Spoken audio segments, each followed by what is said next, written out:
This video is brought to you by GameMaker. And if you've ever wanted to get into game development, GameMaker does this really crazy thing where it's free. Just start making and only pay when you want to release your game to the world commercially. It's fast, it's user-friendly, and there's easy-to-follow tutorials, plus a dedicated community to help answer even my questions. How make man jump? GameMaker is a 2D game engine that's helped bring some of yours and my favorite recent experiences to life, like UFO 50, Chicory, Anton Blast, and of course, Yahtzee's own Starstruck Vagabond. Ooh, we talking about GameMaker? I love that program, it's so easy to use. As well as Starstruck Vagabond, I also used it to make all 12 projects in my 12 games in 12 months Dev Diary challenge. And I couldn't believe how much sex I got out of that.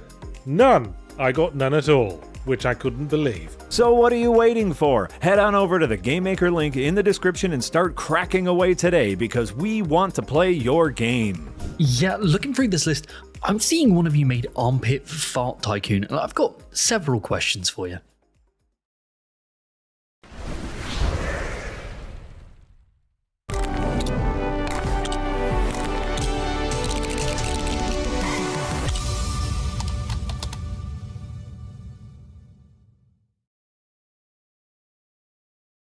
Hello. Sorry, our media producer, podcast producer Eric said something as we went, and it literally broke my brain. Like just before the screen transition, he was like, "I wonder how many active players are on RuneScape now." Which is topic relevant, you know. It is topic relevant, podcast, but we're not ready for it, Eric. So it like mentally broke me. I was like ready to do the intro, which I'm gonna get back into. Please continue, Jay, before someone else interrupts you. Hello everyone. Welcome to DevHeads. Podcast focuses on the ins, outs, and goings on of game development with host experience ranging from indie, dabble to AAA. I'm Jay, very confused as of late, and I'm joined as always by Tina.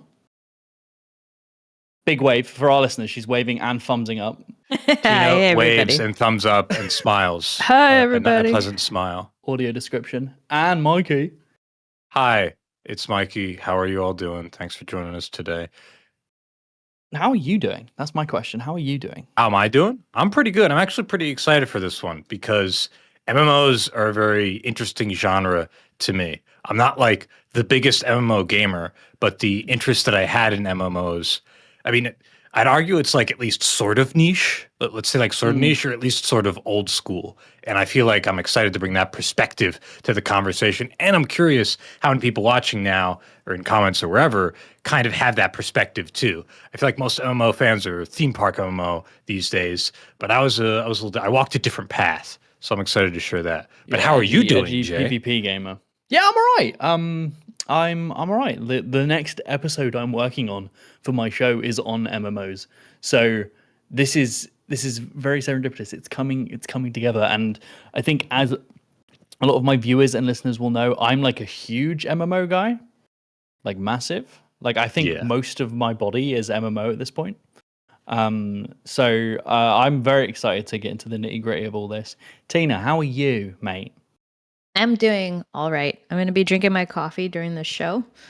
I'm going to be waking up because I'm excited to talk about MMOs and how much weight I gained playing them. How many pounds was it, Tina? Ocho. Not Ocho 6'7". pounds. Ocho.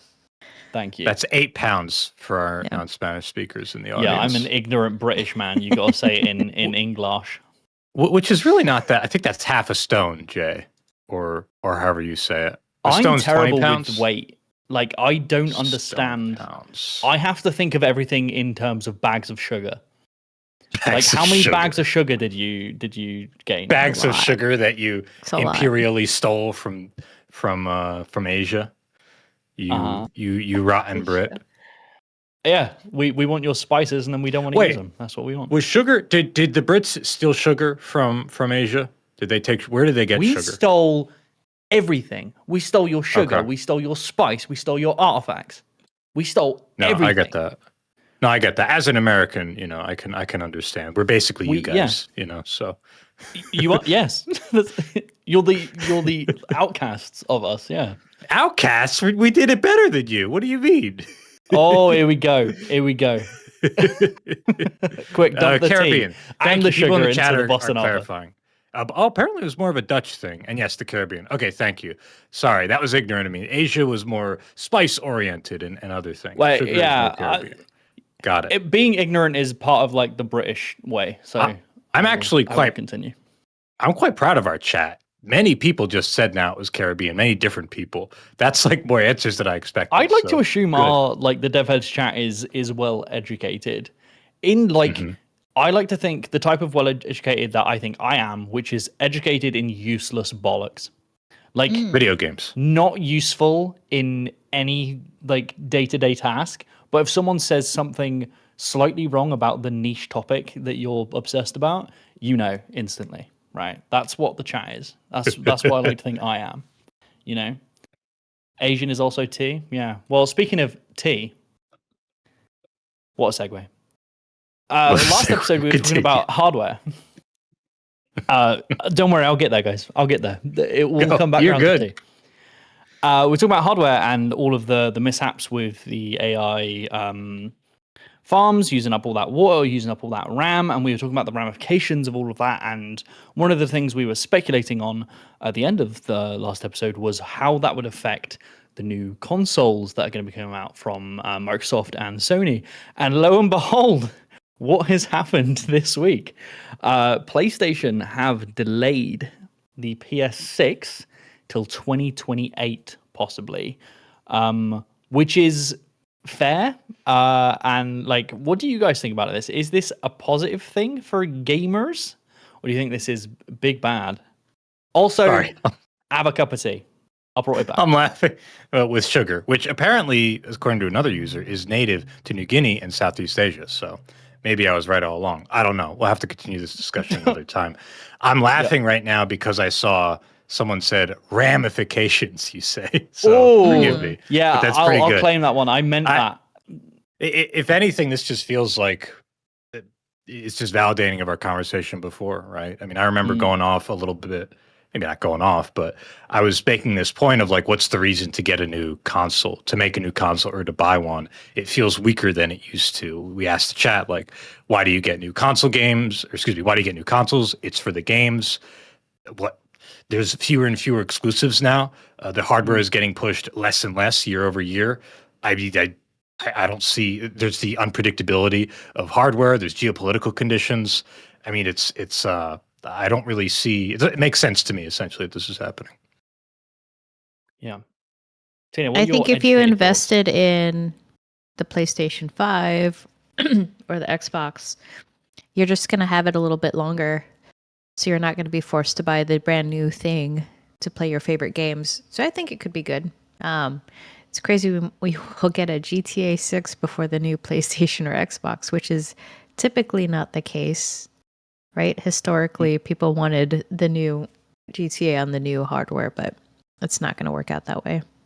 Yeah, that would be a big seller. But like, yeah, the prices of the PS5 are probably going to go up. So like, I don't think Sony are going to see like a huge dip in sales, because I think the adoption of the PS5 has been relatively slow compared to previous generations. But now they're going to get more expensive because of the hardware costs. So they're still going to be making money off of people like me who, well, I owned a PS5, sold it when I came to the States, haven't seen any need to get one, but now GTA 6 is coming out, and guess what? It's not on PC, so I have to play it. So I'm going to buy another PS5, and they're going to make bank off of me because they're going to charge hundreds of dollars more. So I don't think they really care. I think the delay isn't a mark of any weakness on their part. It's just them understanding the market and being like, right, well, if we push it back, we'll make a little bit more bank off the 5, and then we can push the 6 to being much more powerful, which means they can charge a premium for it. Because I think they're waiting for things like to see what Microsoft are doing, because they're all up in the air at the moment. And the same with like the GameCube and like how the price point of that, and if that's upwards of $1,000, if they can make their PS6 comparable in power, then they will have an excuse to charge upwards of $1,000 or more, or whatever that's costing. So I think they're just keeping their cards close to their chest. but I don't think that's going to hurt consumers too much at the moment. As always, the thing that's hurting consumers is AI. Get fucked. That stuff is a cancer. It wasn't so long ago Yeah. that we had PS5 shortages, right? Like, correct me if I'm wrong. That was only like a We had couple them years immediately, out. right? Yeah. Yeah, Early on. and they persisted for a while. I feel, unless memory is serving me wrong. I remember having PS5 shortages recently, not super recent. I mean, that's saying something, right? And yeah, again, I guess I'm just not surprised. Have I told you guys about the time how I got my PS5? No, how'd you get it? Okay, it's a quick story. So like my friends like to refer to me as a luck vampire. Like I consume the You luck take of other the people people's around luck? me. Yeah, I absorb luck because my friends like to say that they've all been very unlucky and I'm a lucky person. I do think I'm quite a lucky person. So there was a big PS5 shortage. I like came into some money and I was like, I want to invest into like YouTube stuff. So I need to like, didn't have a PS5. So I got myself like a new chair, new screen, and I wanted to get a PS5 so I could cover PS5 games. We're in the huge shortage and I'm like, I don't think I'm going to get one. Christmas Eve it is that I do this. I'm just looking around. The local store that like sells electronics in England is like Curry's PC World for any of the Brits listening. I went there and they were like, yeah, we have a PS5 in stock. We have one. And I was like, cool. So I ordered it and they delivered it to me the same day. So on Christmas Eve, with a PS5 shortage, I want one, went to a website, pressed a button, and a few hours later is at my house. And then none of my friends could get them for the next 6 months. And they were like, how did you do that? And I'm like, I'm a luck vampire. Jay, I have to caution you. Pretty good odds. Please don't ever visit Los Angeles. You know why? Because you're going to suck all the luck out of everybody here. And when you leave, we're going to have some terrible unlucky thing happen, like the big earthquake that everybody's expecting is going to happen. If you come here and then leave, you're going to bring all the luck with you. And people are going to die. And I have a documentary curse, which is if I watch a documentary on someone, they'll die. What? Stop it. Jay, yeah, did you watch my documentary about the game studio I worked on, where I was interviewed by Second? I have a request. Can I make a list? You're like our new Death Note guy. Oh but my you God. are your eyes are the Death Note, I guess. I don't know how that. And by this, Am I getting this these manga people right? have actually died. So I'm not trying to make light I'm of gonna these ask people's you to deaths. watch something for me. Mm-hmm. Right. Okay. Sure. I'll send it to you after this. Okay. Cool. Tina will verbalize it. But no, legit. Like I watched. I really like the band Earth, Wind and Fire. I watched the documentary on their founding and like all of that. Literally the same hour that I watched that, Maurice White, the lead singer, died. On the plane from England back over, I watched Spinal Tap 2.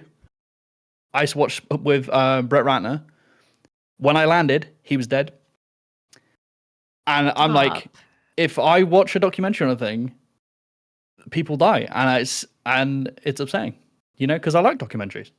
What if you watch a documentary on a dead person? I think the chat knows where I'm going. They come with back to this. life. You need to take one for the team. Hey, I can't control these powers. Speaking of not being able to control powers, man, I'm on it with segues today. Yeah, go. With a lot of the things that have been happening, GDC's coming up, and while that's been happening, they've been doing a little bit of investigating, a little bit of polls, a little bit of surveys. Turns out 1/3 of the gaming industry was laid off in 2025, which is unbelievable. Insane. 1 in 3. Which I got to interrupt you, Jay. That's just 2025, right? People were getting laid off, and we were talking about how awful it was since 2023, right? And that's 1 year, as far as I know from the data given.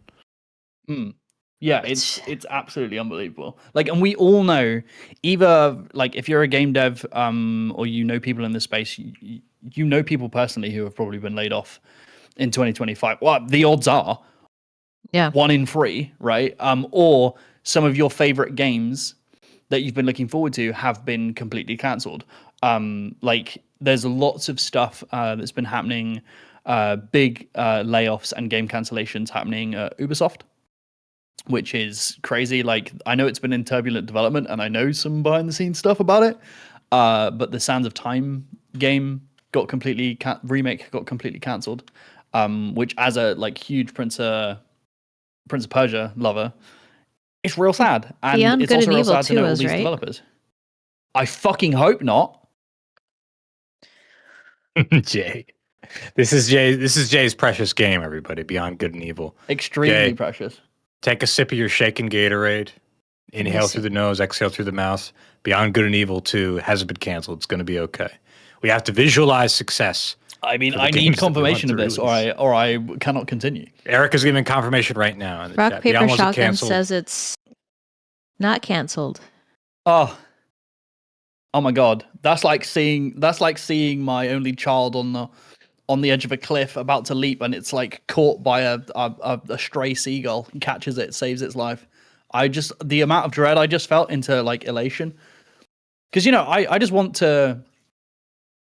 Beyond Good and Evil 2 to stay in development hell for another 10 years so they can reach 30. That's the milestone. Jay's got a. Eric just put a face on Jay. That's the Death Note character, right? Wah! That's crazy. Did you know their creative pretty good. director died in 2023? Yes. I That's had crazy. He was a whole 40 years video on old? Beyond Good and Evil, and I speak about Beyond Good and Evil 2 and its turbulent development. Oh man. Jesus. Yeah, it's rough. It's cursed. Wow. I ain't Death Noting. I don't intentionally do it. And also, Miss Harmony, I did say the wrong name. It was Rob Reiner, not Brett Ratner. I don't know why I said Brett Ratner. Maybe that's a Freudian slip. But yeah, it's crazy. Like lots of layoffs at Ubisoft, lots of game cancellations, and the thing that they've done over at Ubisoft, the French union reps have recently. This is the hot off the presses a few days ago. Are demanding the resignation of the Ubisoft CEO. Can't pronounce the name. Yves Guillemont. Yves. You're such a British guy. I would try I am. Yeah. Well, Tina, can you do any better? Because I'm struggling with this No, one I too. can't. I would probably anglicize it to Yves Guillemot or something like that. It's pretty I can close. pronounce Guillemont, but the YVES, The first name's tough. Yeah, that's being that's British, unnatural for us. being yeah. dyslexic, being a twat, all three combo. They're coming together to meaning I can't Triple pronounce threat. that name. But yeah, they're citing a loss of trust following years of falling share prices, game cancellations, and mandatory 5-day return to office policy. The reps cite catastrophic leadership, nepotism, and toxic culture. I can believe all of that, which is crazy. Like, what do you guys think? Do you think they should be up for the chopping block? I'm using that kind of phrase because they're French. They know how to protest. I'll give them that. They love to strike. I mean, in moments like this, I always come back to the same spot. I think about like the positives and the negatives of something going through. Let's say they do get another CEO and they right the ship. A bunch of people get to keep their jobs, and that's important. That's valuable. The beloved Ubisoft IPs, they get more sequels. People like the new Assassin's Creed. Maybe the new Far Cry will be good. I don't know. I wasn't a big fan of 6. The negatives of let's say the CEO remains and like things don't change, whether it's their fault or not, and Ubisoft eventually dissolves or sells a bunch of its IP or something. Mm-hmm. Well, hopefully those developers get to go on and they get to do some indie stuff or some talented stuff at some other studios, or maybe they can't. So it's kind of like a shitty situation either way. But I guess looking at the positives of the two paths, and the one where Ubisoft remains, they make more games that are, successful sequels to their IPs, because that's probably what they would be. People get to enjoy those. If not, well, hopefully we get developers that are talented doing some other things in the space. And the gaming world gets more and more indie, and AAA becomes less and less relevant. Part of me, like on a high level, likes that concept, and that's nice, but also you got to acknowledge like all the pain and suffering of those other people that have to go through that. And I mean, look, like it could just as easily be that the CEO is just a scapegoat right now. I really don't know. We'd have to look into it more. But those are the two pathways that I sort of think of when I think of this. I kind of think it's inevitable that AAA is going to become, again, less and less relevant, and the space is going to get more indie, and that's going to be good for gamers. But for developers like us, it's going to hurt and it's going to suck. and it does suck. Yeah, So, we're I mean, midway case in through point, the what we're hurt. just talking about. I mean, I know people at Intrepid. You know, I know people who know people at Intrepid too, and Well, I it's mean, on paper alone, they're talking about a CEO who allowed their company to lose half of their portfolio that was in development, right? Canceling 6 out of what, the 13 or 14 they had in flight. That's pretty hefty. Terrible. Yeah. It seems like a mismanagement of more than just devs grinding away every day, right? I mean, at least from their perspective, I can understand why they're asking for a leadership change on paper. But again, we don't know the details. But yeah, to see something like that, your studio colleagues just dropping like that, it doesn't. Either the CEO needs to explain to them why that's happening and have like an honest conversation with them, which I don't know if that's actually happening right behind the scenes. But it does look pretty dire over there. 100%. And Yeah. like I think top down, it's like you can point, like you said, the CEO might be a little bit of a scapegoat, because when you really look at it, a lot of these projects, like Sands of Time, for example, I can't remember how many studios it's changed hands from. I think it's 3. Mhm. It was in development with a studio in India, then went to, I believe, some in England. Then it got taken over by the Ubisoft team in Montreal. And now has been completely cancelled. That's not the CEO's fault. That is like to change hands that much. The project just being mismanaged to fuck, like crazily for a remake of a game as well. So you have a lot of that. Not to downplay how much it takes to create a remake, but a lot of the groundwork has already been laid of design wise. And not just in its mechanics, but also its visuals. So to change hands that much, and then to be outright cancelled after so many years, like that's not just a CEO issue; that's an entire management issue. I see a ghost of a dog behind there, Tina. Woof woof. Yeah, she's For gonna hang listeners, a blurry dog has just gone into the background and sat behind Tina. I'm not having a stroke. But yeah, like and it might be that I agree that if all of this mismanagement across the board at Ubisoft has been happening, when you follow the chain up, you do get to the CEO, and they should be sorting out these things while they're happening. But it's like it's clearly a company-wide issue, and Ubisoft have been having issues for what 20 years, right? Like we can go 20. back and yeah, like they've been having issues for a very long time. And they've just got worse. And I think a lot of the quality of their games has also got worse. So I don't know. I hope some of these shifts can like help the developers. That's what I want, and that's what I want first. And then what I want secondly is for Beyond Good and Evil 2 to fucking come out. Fuck. Number 2. So but just things for for listeners, their Ubisoft stock was $20 in February of 2021, and it is now sitting at 91 cents. That's crazy. Yeah, that's fire. The guy at the top. Yeah, and to clarify my comments earlier about like, oh, he could be a scapegoat. I don't have a horse in this race really, and I don't have a side to pick on. That's Do you have a 91 cents? The answer to the question of will it make things better is a big question mark, and also like I don't know enough about Ubisoft. I've never worked there, and I don't know like too many people there. I guess I know some, but that being said, like one benefit of changing up leadership is when things are bad, like maybe you have a chance to make things better. And yeah, maybe new leadership would help that. Maybe things are bad enough where even if you don't know if it's a good move, you try anyway because shit's dire enough. So there's certainly, I mean, executives have certainly failed their teams many times. What was the last Ubisoft game you purchased? I think Far Cry 6. Let me check. The remake of Beyond Good and Evil? Twice? 3 times. I own 3 copies of it.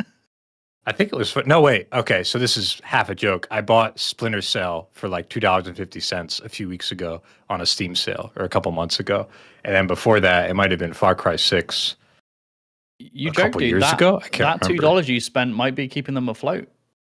Those $2. That's yeah. like 2 shares. Mine was Assassin's fuck. Creed 3, and that feels like yesterday to me for dumb reasons, but that was 2012. Shit. Someone in the chat says, Miss Harmony says, mine was Assassin's Creed Black Flag. Yeah, I'm curious. Other people, what's the last Ubisoft game you all bought? I'm trying to think. I must have bought something since Far Cry 6, but I can't think of anything. And I wasn't a big fan of Far Cry 6, and I really disliked Far Cry 5. Strongly disliked that one. Yeah, what was the last Ubisoft game you bought? And then the separate question is, what was the last Ubisoft game you bought and enjoyed? I'm looking through my Steam right now. The one that I enjoyed? Shit, man. Yeah, I'm not saying that get Google going. all Ubisoft games aren't enjoyable. I'm just wondering which one did you buy last that you were like, wow, this was a really good game. I'm glad I spent $2 to $60 on this game.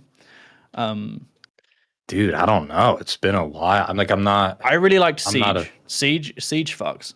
Siege was good. Like, I didn't have an issue with it, but as far as like FPS games go, it's not really my jam because I like stuff that's a little more realistic. I like stuff with a deeper co-op experience. Yeah. It's certainly competitive and teamwork focused, and I like teamwork. I didn't like it aesthetically though, and it's yeah, I'm not a huge 5v5 competitive kind of FPS guy. And I think they're 5v5, right? I mean, it's been years since I played. It's been out for a while. I didn't play X Defiant. I didn't play Outlaws. Yeah, man, I'm not up to date on my Ubisoft stuff. I'm very curious about their Ghost Recon game coming out. There's rumors that it's going to be first person, and that's perhaps a return to form.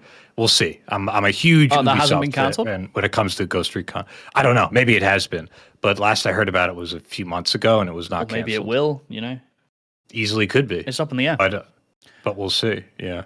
It's hard as a consumer to invest in IPs when there's the risk of that entire franchise dying or at the whim of incompetent leadership, right? Like that's really rough from a consumer standpoint. Like, I'm super deep in the Beyond Good and Evil like trench, even though the game hasn't come out for 20 years and has been in development for the longest game in history. But like, I'm so deep in that it's hard for me to let go of it. But like, if you're really looking forward to new Splinter Cell, or we're really looking forward to the remake of Prince of Persia because you think that might, revitalize the series and get it back into the mainstream and stuff like that after Lost Crown's team disbanding and stuff like that. But that rug's just been pulled, right? Like there's nothing for you to hold on to. And like, from a brand standpoint, if you're doing that to your consumers and your fans, a lot of them are just going to jump shit or like hold resentment towards you as a company. It's just bad. There's also a component here. I think there's another component here, which I don't hear you describing, but it's separate to me. There's a lot of people that I think are doing what Ubisoft has done, but in more interesting ways. I think it's very fair to say. Like, Ubisoft has had this kind of stranglehold on open world RPG style games throughout the 2010s, I think, right? And even into the 2020s. But we're getting more and more open world games that are going, well, you don't need to do it like that. Disco Elysium, Baldur's Gate 3, Kingdom Come, right? 1 and 2. Like, these are games that have open world depth and that are setting new standards.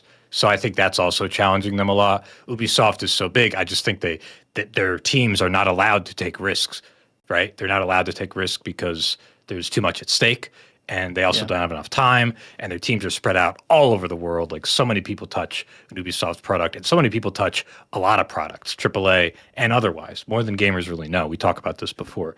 But all that requires a lot of coordination, and I think it's worth noting that they're also getting like out-competed. And it's not just them, to be fair. Like, plenty of people, I think, rightfully criticize Starfield for not being very innovative. And that's going to get felt by these companies. I think the thing that turned the tide for me with Ubisoft was when I don't know if you guys remember exactly when every publisher was like, okay, we're going to copy Steam and have our own hub for our games that you have to log Yeah. into. Yeah. Wasn't that great? Like 2010 onwards. Yeah, like Uplay. That was really annoying. And I think they call it Ubisoft Connect now, which when I was looking it up while we were talking, people are having issues connecting to it. So people can't even play their games right now. It's so Wait, moronic Uplay, you because said? It used to No be called shit. Uplay. Ubisoft It's Connect. called Ubisoft Connect now. Oh, that's right. I remember. same Yeah, with like thank you. EA, with Origin or whatever they're calling it, EA Play or whatever. Like, Yeah, I didn't like that They either. they have to have their thing because they have to feel like they're in control and they're making the percentage on all of the games they're selling. But also they're now not getting enough, so they're like, oh, we'll connect it to Xbox Game Pass, so you can play games from that, and we'll attach it to Steam. But to play those games, I have to log into your secondary thing through either Xbox or Steam. And I have straight up not. This isn't Ubisoft because I've barely touched their shit anymore. But like with EA, I have actively not played EA games because I've tried to play them through my place of choice, and then there's been this secondary window, and then I've forgotten my password or it bugs out and doesn't let me log in, and I just go, well, fuck it, I'll go play something else. Or refund the thing that I've just bought because I can't get through your secondary window. Like, you are actively losing sales and players by doing that shit. And it's this horrible, like, we need to have control. Just sell your fucking games. Just let us play your games. You're not bad. Well, there was like another know. big reason for that too. I think that the cut that Steam was getting was big enough where these publishers said, "Oh, maybe we should emulate that and keep that money." And they didn't realize that it wasn't as easy as Steam made it look. Steam's got quite a monopoly on it. It's rough. They do. And it's a big number, dude. 30%. Fuck. I think if That's you huge. Google it now, Eric, you might be able to find it. There was somebody at Epic who I think went out and just straight up said, "Yeah, man, the Epic Games launcher is not doing well. Like, there's a lot of improvements we need to make."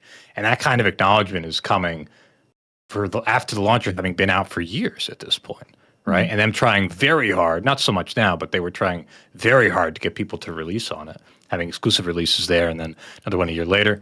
Also, Eric made an astute comment here to us. Both Stray and Expedition 33 were Ubisoft staff. The talent is there. And yeah, man, again, like, one of the things that, like, optimistically hoping for in the face of the sadness of people losing their jobs and, you know, the awfulness of the unpredictability of, you know, the business of game dev, hopefully those people go and they go, fuck it, well, now's the time. I'm going to take some risks and lean on my family and friends for money or for whatever and start a business. And I'm going to try to make my own game. And then you get beautiful art through that, right? And they have Ubisoft to thank because they learned a lot of lessons through working for them.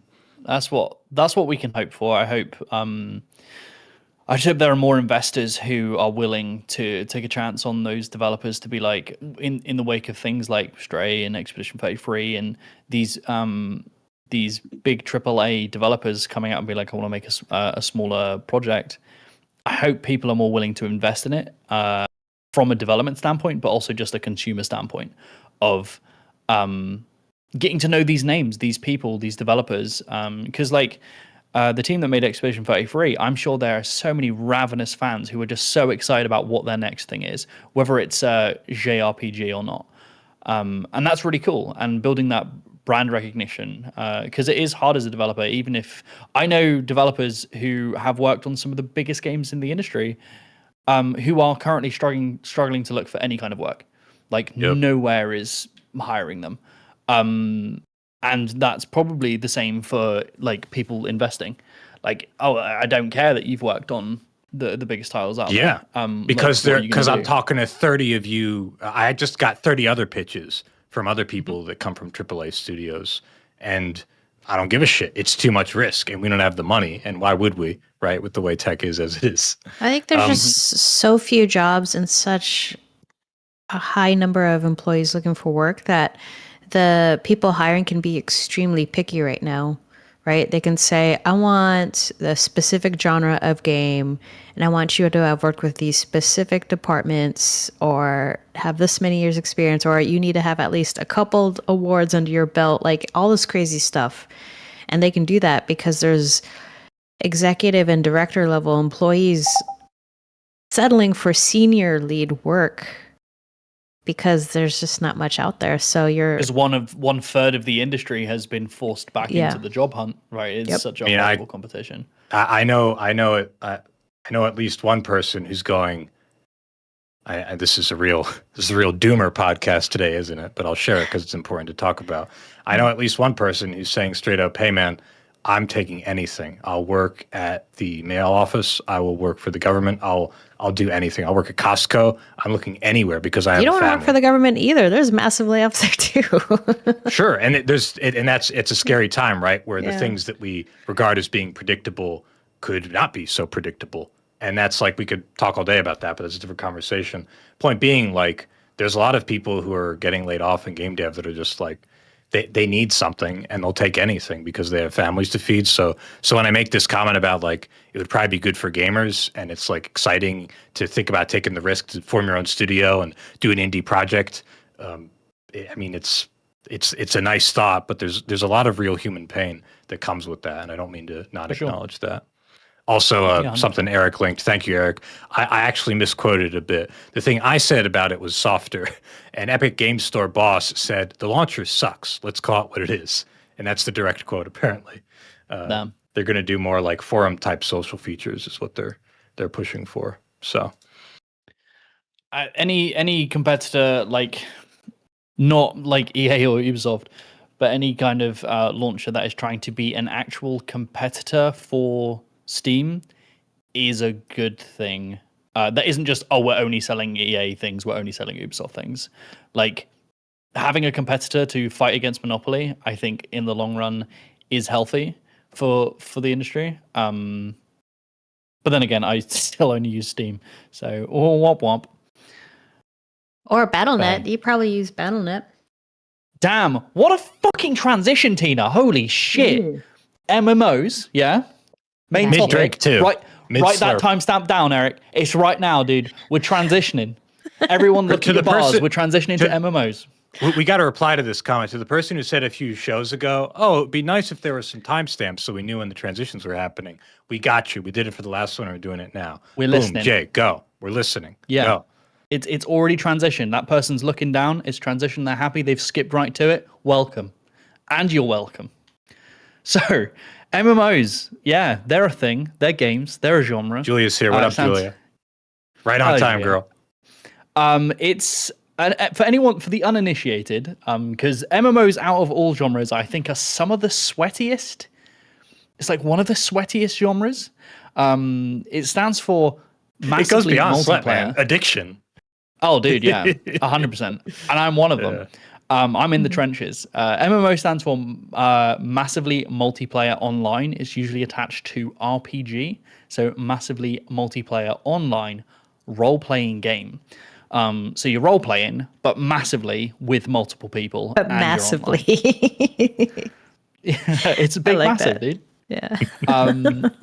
Before we get started, I'd love to talk about just get a little bit deeper into our experience with the MMO genre. And then we can get into shirt some of off the for this. happenings. Take my shit. Tina's about to fucking throw down. Go down. Getting sweaty. Who wants go to start? first? Tina's got her shirt off. Okay. Okay. I guess I'll start. So when I was in college, I'm not going to say when, World of Warcraft was huge, right? But it was so huge that I got to the point where when I wanted to get curious and play, all of my friends that were playing were like, "I'm not going to roll with you. You're too green. I'm not going to help you out." So I couldn't participate in that sense because I wanted to do it for the social aspect, right? I wanted to be in a lobby with somebody. I wanted to hang out. I wanted to help them out. And no one wanted to do that with me. So my friend, I saw that he left his computer on when he ran to class late. So I dropped his armor. You motherfucker. Dropped his armor? You griefed him. Yeah. Wait, what do you mean you dropped his armor? Talking about World of Warcraft? He was just standing there in game. Like, I guess he would always just be logged in. I don't know why. But you can't drop armar in WoW. It's I sold now. I thought he took it off. I took something off and he was pissed. But no one grabbed it, so it was fine. I'd kill you. If we were living in a house share and I logged in and my armor was gone, that I had farmed for like Dude, they were months, being so and you mean. were They like, were like, "We don't want to play with you. You got to level up." I'm like, "You're like you're maxed out." Tina, have you ever thought that maybe they didn't want to play with you because you used to sneak in and delete all their shit? You Well, little okay, goblin. okay, but then Star Wars: The Old Republic came out, Right. and there was a lot of hype behind it because KOTOR was good, and I didn't get to play that one, so I logged in and I made my Imperial Agent Cyborg character. Fucking loved her. Nice. Yeah, and then I gained 8 pounds because I would play every night, and then I had a pizza place nearby on speed dial, and I would call them, and it got to the point where they knew my voice immediately when they talked to me, and I would ask, can you make a pizza look like the Death Star, please? And then they would just be at my doorstep in 10 minutes, just looking at me all sad. I'm like, thank you. Yeah, they'd be like, all good, They probably Ocho, thought run it was away. cute. They probably thought it was fine. But no, it was fun.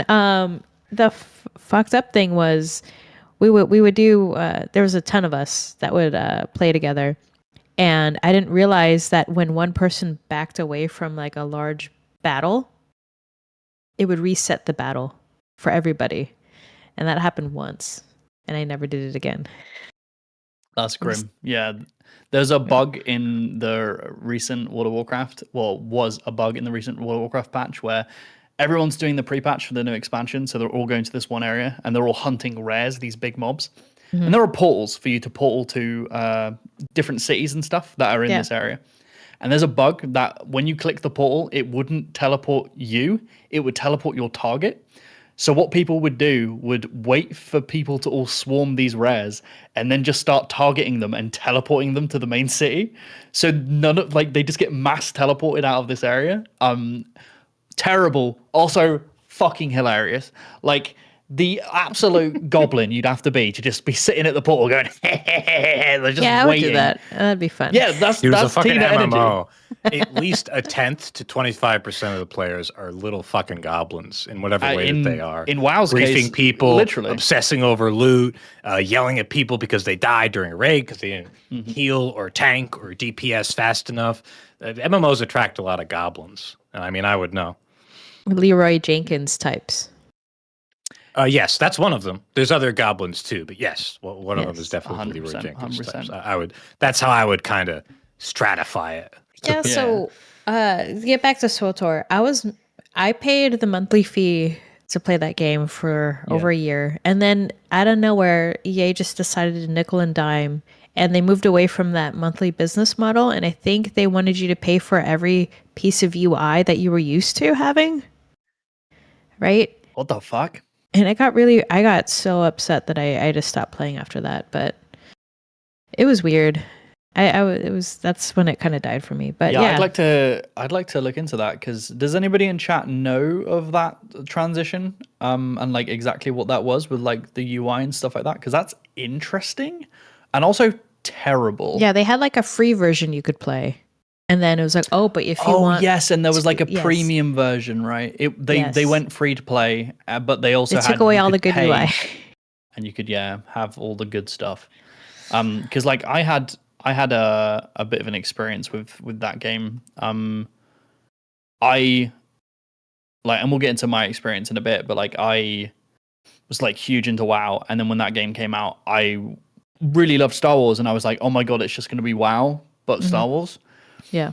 And it wasn't, and I was very disappointed. And then I think when I started, they'd already had that model, and like even though I played WoW subs for years. Oh, okay. So you joined like a year or two after the hype, right? Yeah, it wasn't like fresh. But I remember standing in one of the main cities and seeing what you got for like upgrading to this other model, which in today's world is commonplace. You can pay extra money to get X, Y, and Z, and like cosmetics and stuff like that. But even though I was so used to paying a subscription model, I felt gross looking at it. I was like, this sucks. Like especially as someone who started in Guild Wars where it's free. Big shout out to Guild Wars.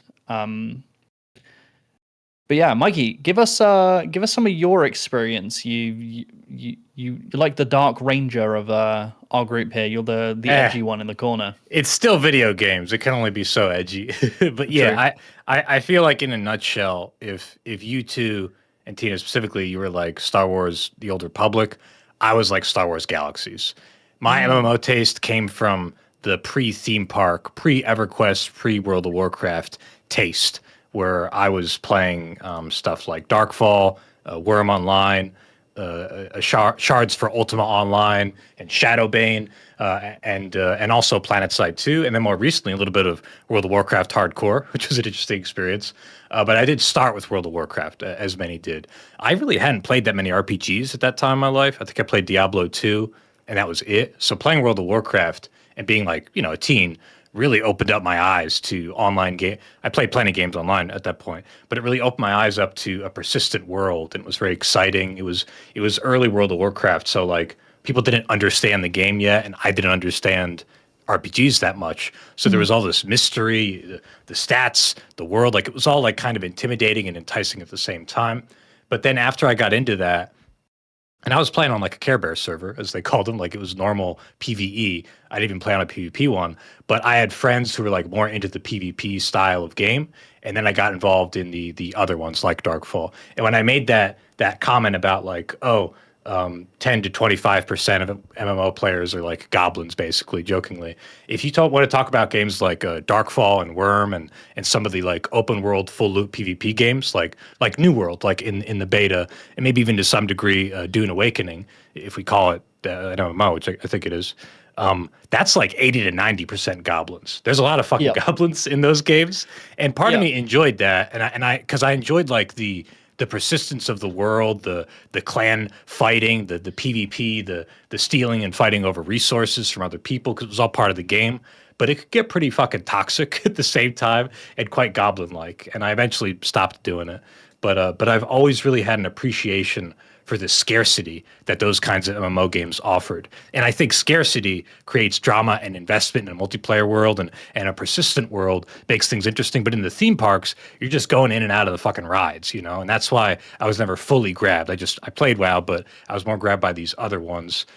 There's others that I'm trying to think. PlanetSide 2 is, its own thing that we could talk about. An FPS MMO was an awesome concept to me as an FPS gamer.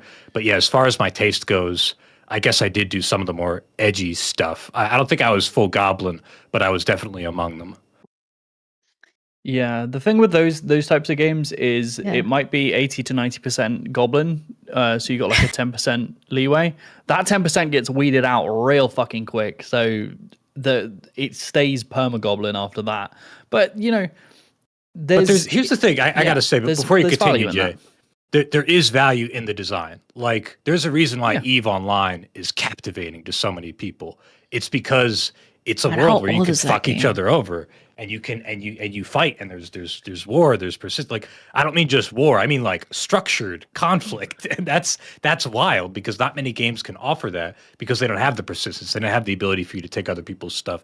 And I think one of the things that gaming has kind of understood in the past like 10, 15 years, since like Minecraft, DayZ, PUBG, Escape from Tarkov, is scarcity creates investment. And open world full loop PvP MMOs, they understood that and they sold that to people. And we didn't really like fully appreciate that outside of the genre until those aforementioned games came around. Yeah, for sure. Just want to say EVE Online is 23 years old.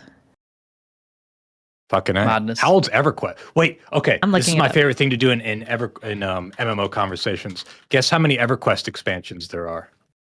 Everybody, you two, Eric, chat. How many EverQuest One expansions are there? So I don't. Is this Price is Don't Right Google rules? it. Don't search. Price is Right Price rules. is- Yeah, sure. 99. Tina, 99. I don't want to 17. play with you anymore. Hold on, I'm How double many are checking there? because I need to make sure. Hold on. I have to double check. I don't want to. EverQuest came out in 1999. 34, 69, 25. Someone do the math. How old is that? Juan Hector, 17. It's 32. As of 32. 2026, 32 expansions. The most recent one being the Serpent's Spine and Lorian's Song, the 30th in late 2023. Yeah, 32 expansions apparently. Yep. What's the How's that? How about that ever-living shit? fuck? So we're to talk about live service, right? That's Eric ridiculous. guessed 30, so Eric is quite close. Resident says this is yeah. a trick question. It still gets new expansions. It's not a trick question. I mean, released so far. But to anyway, date. Jay, I'm sorry. I interrupted you. So that twice. MMO is No. 27 years old, Yeah. by the way. EverQuest is 27 years old. Fucking A. Yeah, that the came out. genre in- is yeah. it's going.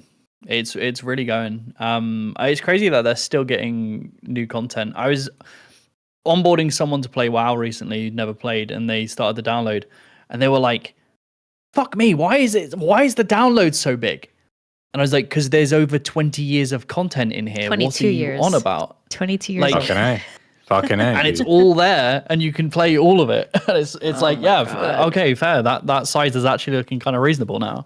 Game is old enough to get a drink on their own in America. You guys mentioned EVE Online. I just realized I've worked on quite a few documentaries with my time at The Escapist and Second Wind. I just realized 2 of them are for EVE Online and Guild Wars. So I've covered 2 major MMOs within my documentary span, which is really, really fun. Yeah, you're quite qualified on the subject. Yeah, like my experience, I like to consider myself. Mikey would refer to me as like a theme parky. But that's I'd 'cause call you're, you like, a you've got Care that- Bear if I were in Goblin mode, but I would otherwise say you have a different taste than me. Yeah. My start into the world was with Guild Wars 1. My first thing was I wanted to play World of Warcraft, but as a dumb shit child, was in like the PC game store and picked up what I thought was World of Warcraft, but it was Warcraft 3. So I got home and I was like, where is everyone? I was like moving around, clicking, and I was Yeah. like, where are the other people? Where are the other people? Like trying to find other people. But then played through Warcraft 3, really loved it. My friend, Very cool. not my friend, my cousin had a copy of Guild Wars that he would play, that I would watch him play when I went to his house. And then he got a little bit, he was much older than me, and he got a little bit too old to be playing games, I guess. What a nerd. And was like, do you want my account? So he gave me his account. Me, dumb shit child, deleted all of his characters and started again. I was like, it's my account now, because he gave me his account. It wasn't, do you want to play and give it back? He was like, I'm giving you the password. It's your account. But you didn't know what you were doing, right? You didn't understand what that. I was like, I don't want to play his characters, so Yeah. I deleted. Why not them just all. make a new one? You could have kept it. dumb and shit made a new child? character. Okay, sure, right. Dumb shit child. Got it. Continue. And I would I really thank Guild Wars. It's like such a special game to me, because Guild Wars was what taught me as a child that like being a nerd was fine. Like, I know that sounds really stupid, but like when I was a teenager, No, it's I true, was like very reluctant to tell all my friends that I loved games and like that's all I wanted to do. I was in like the popular crowd. So my friends would be like, let's go out drinking tonight. Let's go out drinking in the park and, you know, be little fucking rebel goblins. And I'd be like, oh no, my mum says I have to stay in tonight. And that's because I wanted to go home and play Guild Wars with my like online friends instead. But I would lie to them and say that I wasn't doing that and stuff. Made some Yeah, that really, makes really me lovely smile. friends. That's like- I had a similar experience Yeah. growing up. Yeah, go on. Yeah. Yeah, and it's like I met a really nice friend, Tom and Diana. There was just this female character sat on the beach in Lion's Arch in Guild Wars 1, and I had no friends in the game, and I just walked up to her and said hi. And then we got talking, and then like she invited me to the guild, and then like we used to play every night and stuff like that. I'd love to get in touch with them. I lost contact with them. But yeah, it made me realize that like Cool. you could have friends online and like they could be just as meaningful as like IRL friends and stuff like that. And then after my kind of delve into that, I was like, right, it's time to play World of Warcraft. And I started playing properly. WoW, I think it was Wrath of the Lich King was just coming out. So I started playing that, and then I've been playing ever since. And then through that, so not to go through everything in detail, but like World of Warcraft up until present, like I was playing yesterday and this morning, I still play WoW. Guild Wars 2, between Guild Wars 1, 2, I have over 10,000 hours in those. WoW, I have over 10,000 hours. Yeah, I'm like a huge MMO nerd. Absolutely love them. And they have a very special place in my heart. And I play in all different ways you would call it Care Bear stuff, but like Only if I'm in I goblin love mode. yeah. If you're in Goblin mode, it's Care Bear stuff, but yeah, like in WoW specifically, I love raiding. I love doing Mythic Plus. In one season, I got to like the top 10% of monks, the monk class in the world, which was fun. I'm gonna try and do that again for Midnight. But yeah, I've got a lot of experience in the genre. Playing wise, no development experience, but maybe one day. But with all of this, Yeah, I don't know. yeah, right. Tina. Because of that, it's harder and harder to actually get into successful MMO development because they keep shutting down all of the new MMOs that are coming out. This entire conversation came from the entire team being laid off at Ashes of Creation at Intrepid Studios. And they had approximately 250 full-time staff members with approximately 30 contractors. And they've all been laid off, which is So I'm not too familiar rough. with this game. Can you guys give like a quick rundown? Is it Amazon Studio? I don't believe they're an Amazon studio. No. think so. We could Let double me look check. that up. No, it's not. My understanding of Ashes of Creation was it was a little less on the theme park side and a little more on the side that I'm describing. They were kickstarted and they had I want to say it was entirely crowdfunded, but I don't think it was entirely crowdfunded. I'm not sure about that. And it was fantasy style. I don't remember the details of it, but I think there was some sort of like meta persistence layer that they were working on. They were very public about their development and having like all these different iterations and getting feedback and doing a beta test and going back. And that's not a unique thing, but the way they did it felt very persistent. Their community team had a high degree of outreach and they tried to be very iterative and responsive to feedback. And people held it up, I think, as like, oh, this MMO is looking good. It could be great one day. It's doing these things right, but it needs to improve these other things. That was my general consensus of it. There's a little bit of bias because I have a friend on the team, but that was my understanding of it. How many years of development was it? Do you know? Let's see when the Kickstarter was. Kickstarter for Ashes of Creation, the Assassin's Creed MMO. Yeah, May 2017. 2017. Yeah. So almost a decade since the Kickstarter, at least. Raised $3.2 million from Which is 19,500 backers. That's an Which is insane amount of not- time for development. And let's point this out for people who are listening and might not know. $3.2 million is like fucking nothing if you're building That's MMO. nothing for MMOs. So less than 10 is like 250 fucking plus nothing. people on the team. What's interesting to me here is their original goal in this Kickstarter was $750,000. So that they thought that would be enough, or I guess it was enough to like get to a point where they could pitch and get funding, maybe, like, because that happens. I don't know, but that's not even a lot of money. So they got much more than they asked for, and it's still not nearly enough. They probably knew that. They probably knew this was probably to make some sort of prototype, and then it probably ballooned. It's my guess. Yeah, for sure. I see someone in the chat. Ashes of Creation was the one with the whole factions claiming towns and region of the map. Yeah. Yes. And that's not a unique MMO thing, but that's why I refer to it as more of like the style I'm talking about, the open world, full loot, PvP. It's MMO more Goblin than it focus. is Care Bear, which is It's a little more Fair Goblin. Bear. And obviously both those are fine. I'm being playful when I, say. Yeah, there's I an disapprove audience of for it. Goblin mode. Yeah. It's whatever. Fine. And yeah, there's been a lot of diehard fans of that who have backed it, who've been having great experiences with it. It's had a lot of improvements recently. Obviously, it needs a lot of work done, which is a theme we'll see with a lot of MMOs that go into development. Even when they come out of the gate, they're kind of undercooked. But let's be real, World of Warcraft Classic was kind of undercooked when it first came out and required a bunch of updates to kind of get it to the level of what people remember it as through those rose-tinted goggles today. That Classic, wasn't uncooked, Jay. Yeah. I don't remember. Yeah. Go ahead. Yeah. Yeah, I'm not saying that it was completely uncooked, but like all of the features that are currently within Classic now, for instance, for people who don't know, World of Warcraft has retail, which is all of the expansions that it's had over the 22 years that it's been running, and you can play all of them. It's got all the current content, and they also have World of Warcraft Classic, which is a kind of That's the one I like, played. yeah, it's a re-release of Vanilla, which is The OG. the game with no expansions. They've now got World of Warcraft Classic for a bunch of the other expansions, and they're going through them in time. But Classic was a way for them to take the players who were like, "Oh, WoW was so much better," and in Vanilla they've ruined it. They've given them a pen to be put into. I love that your nasal register like went up when you were imitating the voice of a Classic fan. Oh, well. The thing is, if only it was like before when I was young. It's a sore spot for me, dude, because I get it that I really like WoW retail.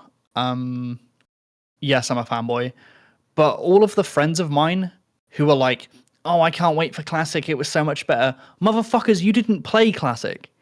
None of you played it. You're just jumping on the bandwagon of things were so much better, like, oh, Blizzard have ruined this, Blizzard have ruined that. And I'm not saying that's not true. It's just all the people in my life were just doing that because everyone else was saying it. They had no basis of fact. I played it and it was hard to get into. Like, it assumed that you were it's a rough already experience. a veteran MMO player who knew what they were doing in this It's rough. universe. I had to download a mod that just showed me where my objectives were because I had Because no that's idea. not a thing. Yeah. There's also just read the quality quest of life level, shit in retail. The one for me, because I played some WoW Classic recently, and I also played WoW Hardcore before it became official, by the way. So I got to feel cool and indie for that reason. But I remember it like, oh, I wish I could just like automatically apply my poisons or whatever it was that you could do in retail, but you couldn't do in Classic because I was playing a rogue.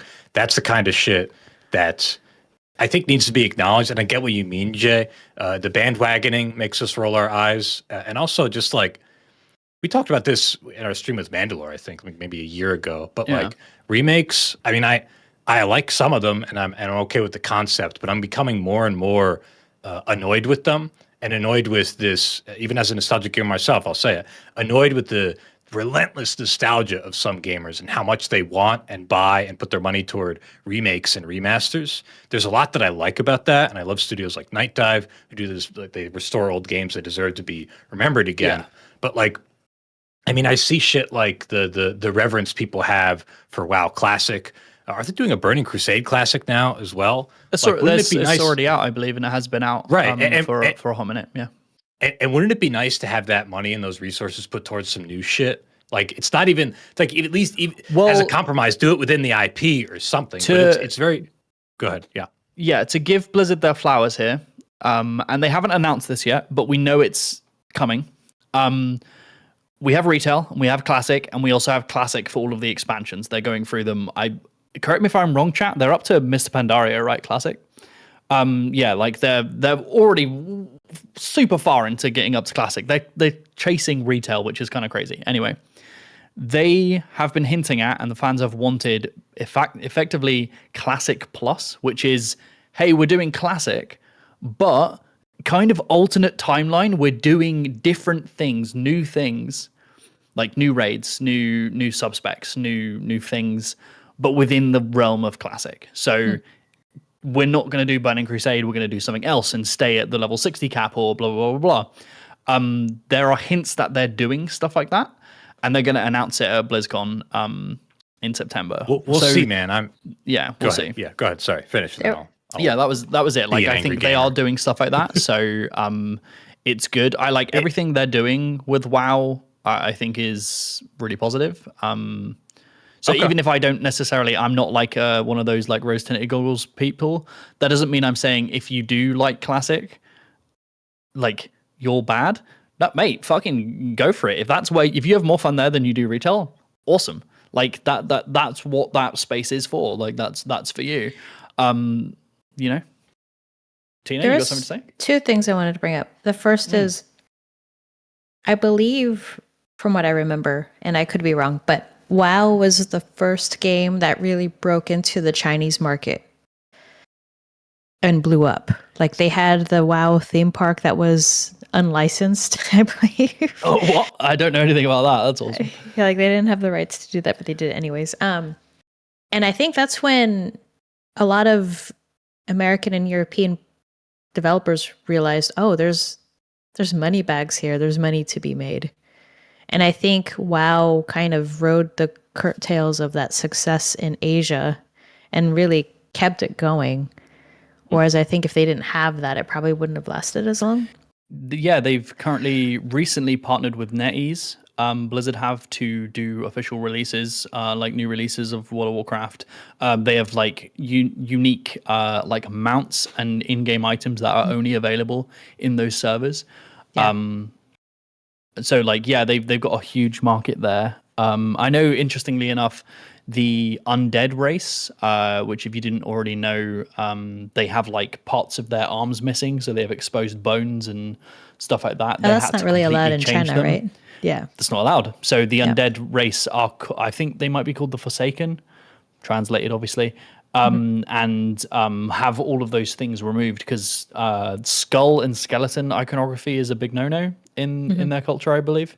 Yeah. Fair.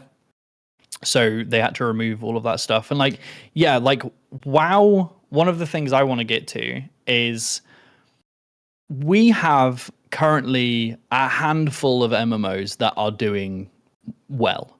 We have World of Warcraft, which has kind of been the king of the genre for a very long time. We have EVE, which is a different ecosystem, but is an MMO that is thriving and doing well. We have Guild Wars 2, which is kind of in a similar vein to World of Warcraft, but a slightly different focus. We have Final Fantasy 14, again, similar to World of Warcraft, but with a much more of a narrative focus. And am I missing one? I think those might be the four that are big four. The big ones. You're describing just yeah. I'm trying to think of one that in my sort of subgenre of MMOs, and I can't think. I probably would have said Ashes of Creation. Pax Dia, I don't know how you say it. I think that has a little more, but that's not thriving, I don't think. I think that's just, might even be in. Oh, Pax Dia, is it? PAX space DEI. Yeah, that's the one I brought up yesterday, right? It's the one that's in beta. You did, yes. It's I think it's in beta. Progress. Did you say Black Desert? No. Is that thriving, would we say? Black Desert Online? I don't know. I don't think so. Not as much. Like, online, and I can't really speak to a lot of the Asian market. I'm speaking from a deeply Western perspective because I can't help it. Because there are a lot of specifically Korean MMOs that are just not playable in the West. They don't have translations, they don't have servers, so you can't play them. And they're doing gangbusters over there. And that's great. That's awesome. I think having different spaces and different types of games, like we were talking about EVE Online and say Guild Wars 2, those games are very, very different for different types of people. A Guild Wars player is not going to go to EVE Online and immediately understand how to play and know where to find the fun. That's just not how it works. Because I know this, because I tried to do it. Can't fucking find it. It's somewhere in space, but I couldn't find it. I flew into a sun. So it's it's not really interchangeable. Like World of Warcraft, you could go to Guild Wars and find that fun and stuff like that. But it's not just a genre that's so one to one where you can just jump from one to the other like a shooter. Yeah, and one of the things for that is, and why I believe so many of these MMOs fail. Because we're talking about Ashes of Creation, we also know that New World is closing down permanently next January. It's going to be completely closed down, and we can speculate on why those reasons are in a moment. But one of the things is they're incredibly time-consuming to make.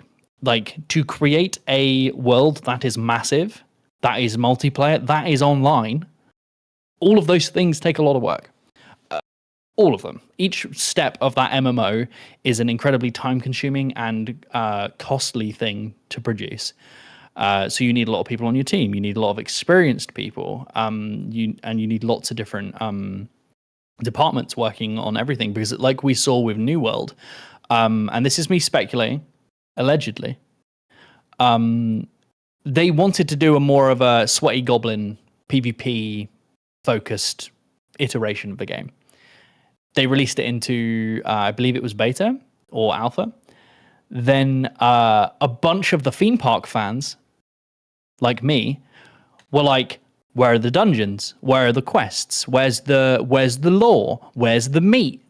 And it seems like the developers panicked a little bit and started to change up the formula to be a little bit more theme parky. But when you do that, you need a different type of team to be doing that, right? You can't just say, hey, person who's doing PvP, world PvP design, you're now doing quest design for this lore that we don't have much lore for. Off your pop, right? That's the big shift. That's a difficult thing to go to if you don't have people dedicated to that specific team. And also when you do that, you have your theme park players, me, I'm over here, Dickhead J deleting his cousin's Guild Wars characters. And then you have sweaty goblin mode Mikey over here who wants world PvP. He wants to like ransack a town and build a house on the corpses of his enemies, right? When you try and appease both of those, you appease fucking no one. And a lot of that is because why would I, an MMO player who has like 17 years worth of progress in my World of Warcraft account, why would I want to drop that and play your thing and dedicate all of my time? Because all of these games are also trying to be your forever thing. Like, we want you to play it every day. There are dailies, there are weeklies, there are raid resets, there are mythics, stuff like that. So, like, why would I jump to do that? There's a lot of, like, sunk cost in why would I want to do that? And so it's very hard to convert MMO players to your thing unless it's hot shit. And I mean, like, one of the ones that I believe might have a good chance of doing it, but might be in development hell is the League of Legends MMO. Because that's an IP that people are like ravenous for, that they want more. And as far as I've heard, it might be more leaning towards theme parky, like exploring the lore, being a bit more PvE focused, stuff like that. That might have a good chance of being like, hey, people who are kind of tired of what's going on in retail WoW or something, here's this fresh new thing that could become your new favorite thing you can get on the ground floor. It's hard to do that, but they might have a good chance of doing it, you know. And what makes you feel bolstered by that? What makes you feel like they have the chance? Is it the resources that they have? Is it the fact that the space is open? Is it their aesthetic sense? What makes you feel like they have a good shot? Well, he was saying that there was like a large player base already that may be exhausted of the same gameplay in regular League, but are obsessed with the IP, which I agree with, because even isn't Arcane based on League of Legends? Yes, it is. Yeah, it's based off of specific subset of League of Legends characters and their lore. That's huge. Everyone freaked out over that. Yeah, it's massive, and I think it's a combo of things. One of them is they have a huge player base already that may want to jump into the genre, because I think a lot of players, even if you don't play MMOs, you know of them, and there's something enticing about, you know, progressing over years and having these characters and coming back to them. That's kind of nice. But they're intimidated by 20-year-old games, right? I have a lot of friends who refuse to come play because I've been playing for so long, and they're like, well, I'm going to miss out. Do I have to play X amount of hours to get caught up? Or, for example, Final Fantasy XIV, which I also play, before I was caught up to current content, I had to play 350 hours of the story to be caught up, because they force you to play it. In World of Warcraft, they're like, skip over everything. We'll do a catch-up mechanic to get you through the recent expansion. Yeah, didn't they also allow you to buy up to level 80 at one point in WoW? Oh, they still do, yeah. Oh, they still do. Okay. If you buy the new expansion, you get a free one, and it just allows you to boost up to max level. And I mean, I wouldn't recommend it. I'd recommend leveling, but there are ways to do that. I want to make a point about that, but continue your thought. Yeah, sure. So a lot of people, I think, want to dip their toes in the genre, but are intimidated by the amount of lore, the amount of baggage a 20-plus-year-old game has. So they have the player base through League. People know the lore and like the aesthetic of League. They then have a prospective MMO that is going to be brand new. So these players that are thinking about dipping their toes in are going to be able to get on the ground floor and be at the same level as everyone else. That's very enticing. And you could say that of like New World or, you know, Ashes of Creation. Why aren't people just as excited to get into that? Well, I think it's because they're new like IPs and people aren't like directly excited about like going into that world. All those Arcane fans, if you're like, hey, here's an MMO set in that world or adjacent to that world, and you get to be with those characters and stuff like that, that's very attractive to those people. So I think it's a combination of a lot of things. They also have the resources. Like Riot have more money than God. They might be not funneling it to the right places, but they've got a lot of money, right? So hopefully they could see how much money those games generate. Like, because if you actually think about how much money a month an MMO makes through online subs, it's disgusting. Like, not factoring in level 80 boosts or, you know, the microtransaction shop or, you know, anything else in the game. Like, they make a lot of money. So it's very attractive to be like, let's make an MMO. Let's support this game for the next 30 years and make bank every month. You know, because once that ground floor is laid and you've got your audience, I think you can like really push it and keep it to this long-term project. But as we've seen with New World or Ashes or any other MMO in the last 20 years that has attempted to emulate the success of the other big games, if you don't get that initial audience grab, you're kind of fucked, because the second M in massively multiplayer requires you to have people in the world to have it feel alive, for that people to be able to do PvP, for people to be able to do world content or go into dungeons. You need those players there. For instance, in World of Warcraft, there's a huge deficit of tank players at the moment because they've kind of fucked with how tanks work. And a lot of people have just jumped ship either to other games or just not playing tanks, which means the tank role is very, how would you put it? Like there aren't many of them. So queues are getting longer, and like the game is slightly slowing down because there aren't enough tanks. And they're scrambling to try and fix those problems, and I think they are. So I was going to ask about servers, yeah, which I think is a really unique thing to MMOs, and kind of brought me back to trying to understand why my friend in the dorm rooms left his computer on all the time in WoW. So one unique thing is that when you join a server, you're sort of dedicated to that server, right? And your friends are there, and then it eventually gets full, and then you have to queue up to try to get back in, and it almost sort of self-polices your like internal, I don't know if it's guilt or what, but you feel like you have an obligation to the people that you're playing with, right? Like they count on you, they want to play with you, so you like want to stick with the server. So it's almost like this constant anxiety in the back of your head of wanting to be reliable, wanting to be there for your yes. Yeah. And I feel like kind of, that's what kind of drives MMO's longevity, in my opinion, is just this like camaraderie between all these people that like want you there. Yeah. And then like if you leave the server, you might not get back in when you want. If you pug in, pugging is when you like join dungeon queues and stuff or raids by yourself. And you're playing with randoms, you'll have a terrible time. You'll get straight bullied. Like, don't do it. Like, making friends in these games is numero uno prio. I feel like we got to acknowledge in that same breath this other aspect, especially to theme park MMOs. Like, one of the criticisms that I have for them as a player and also as a designer, they're very Skinner box designed.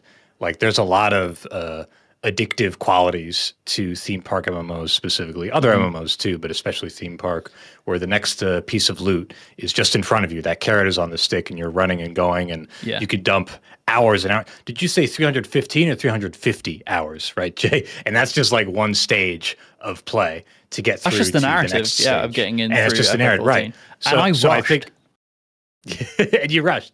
And that's another piece of like MMOs that I feel like we have to acknowledge when we talk about how some people get so absorbed with them is there is this really unfortunate addictive quality to them. And I'm sure you guys have friends, and I have friends who've gotten straight up addicted. And it's not like it ruined their lives, but it might have if they had a bad enough personality. There's probably people listening right now who have had that themselves or know people. I don't just know them; I am them. But you have a job, Jay. Like you still have like you still but have. Mikee, what are we currently talking about, and what is my next video on? I'm monetizing it. I have an excuse. You're part of the problem, aren't you? It's like I'm a dealer, and I'm also like smoking the real estate. I'm doing it. I am high on your own addicted supply. to those things. Yeah, I'm high on my own supply. It would seem. Yeah, I know the addictive quality of them is kind of bad, but there's lots of games nowadays that are using gambling tactics to kind of get people hooked. Well, that's true, but there was a big lash against that. Like, we finally toned that shit down. We don't see loot crates nearly as much as we used to, right? That shit was straight up gambling and addictive. I would argue the theme park MMO design in World of Warcraft, as it is now at least, is worse than the ways that we monetize content in other games right now. It's more addictive, at least. I think the thing is, like, we've kind of moved on in the cultural zeitgeist and in the gaming world. But I don't know. It's still a problem, I think, and something that I just want to acknowledge in the same breath where we talk about the community focus. Yes, it can be great, that community focus, but there's a negative aspect to that too. Yeah, MMOs 100%. are just so wild because if they do well, then it's almost like they're biting their own hand, because you have to maintain the happiness of these players that are like 10, 15, 20 years deep. But then you still want a new player base, but the new player base is going to be reluctant to jump in right away because all of these players have been here for much longer. Like, how do you get them to and it's understandable. And then but like, you mentioned like, selling, leveling up to 80 is just like a quick help to get someone like closer to catching up with their buddies that they want to join. But that's like one of the worst things to do. Yeah. Like, so anyone who plays is like, don't do that. It's almost like having a successful MMO is also really like, how do you maintain that? Yeah, no, it's kiss curse for sure. Like, I will give WoW credit. They've put in a lot of effort. They've split the current, the next, and the third expansion that's coming. They're part of a trilogy of a narrative. They are telling one continuous story. They're not its own self-contained thing. And because of that, currently, if you start playing, it's never been a better time to start playing than right now, because they have a sped up catch up starting area. They then have you go through one of the expansions to go from like 10 to level 70, and then level 70 to 80 you can do this, like, I can't remember, it's like called Tome of Knowledge. It's basically you can do the current expansion. They condense the entire thing, which is like 100 hours of content. They condense it all into like a 5-hour span, and they tell you every major narrative beat through it, and they teleport you through the entire thing, and it will get you to current level by doing it. It's incredibly smooth, and it tells a cohesive narrative, so you're caught up for the next expansion that's coming out in a couple weeks. We've never had that before, and it's really good. So you can go from not playing to being completely caught up at max level, understanding the story that's happening within like 10 to 20 hours, rather than having to dump, hundreds and still not really understanding what's happening. So yeah, it's rough, but there's never been a better time. I just forgot what your original point was, because I got really stuck on the level 8 That's how crazy MMOs are, because if you're successful, it's almost like a pain in the ass. And then also, if you want to break into the MMO space, you're competing against people that have games that are like over 20 years old, super established.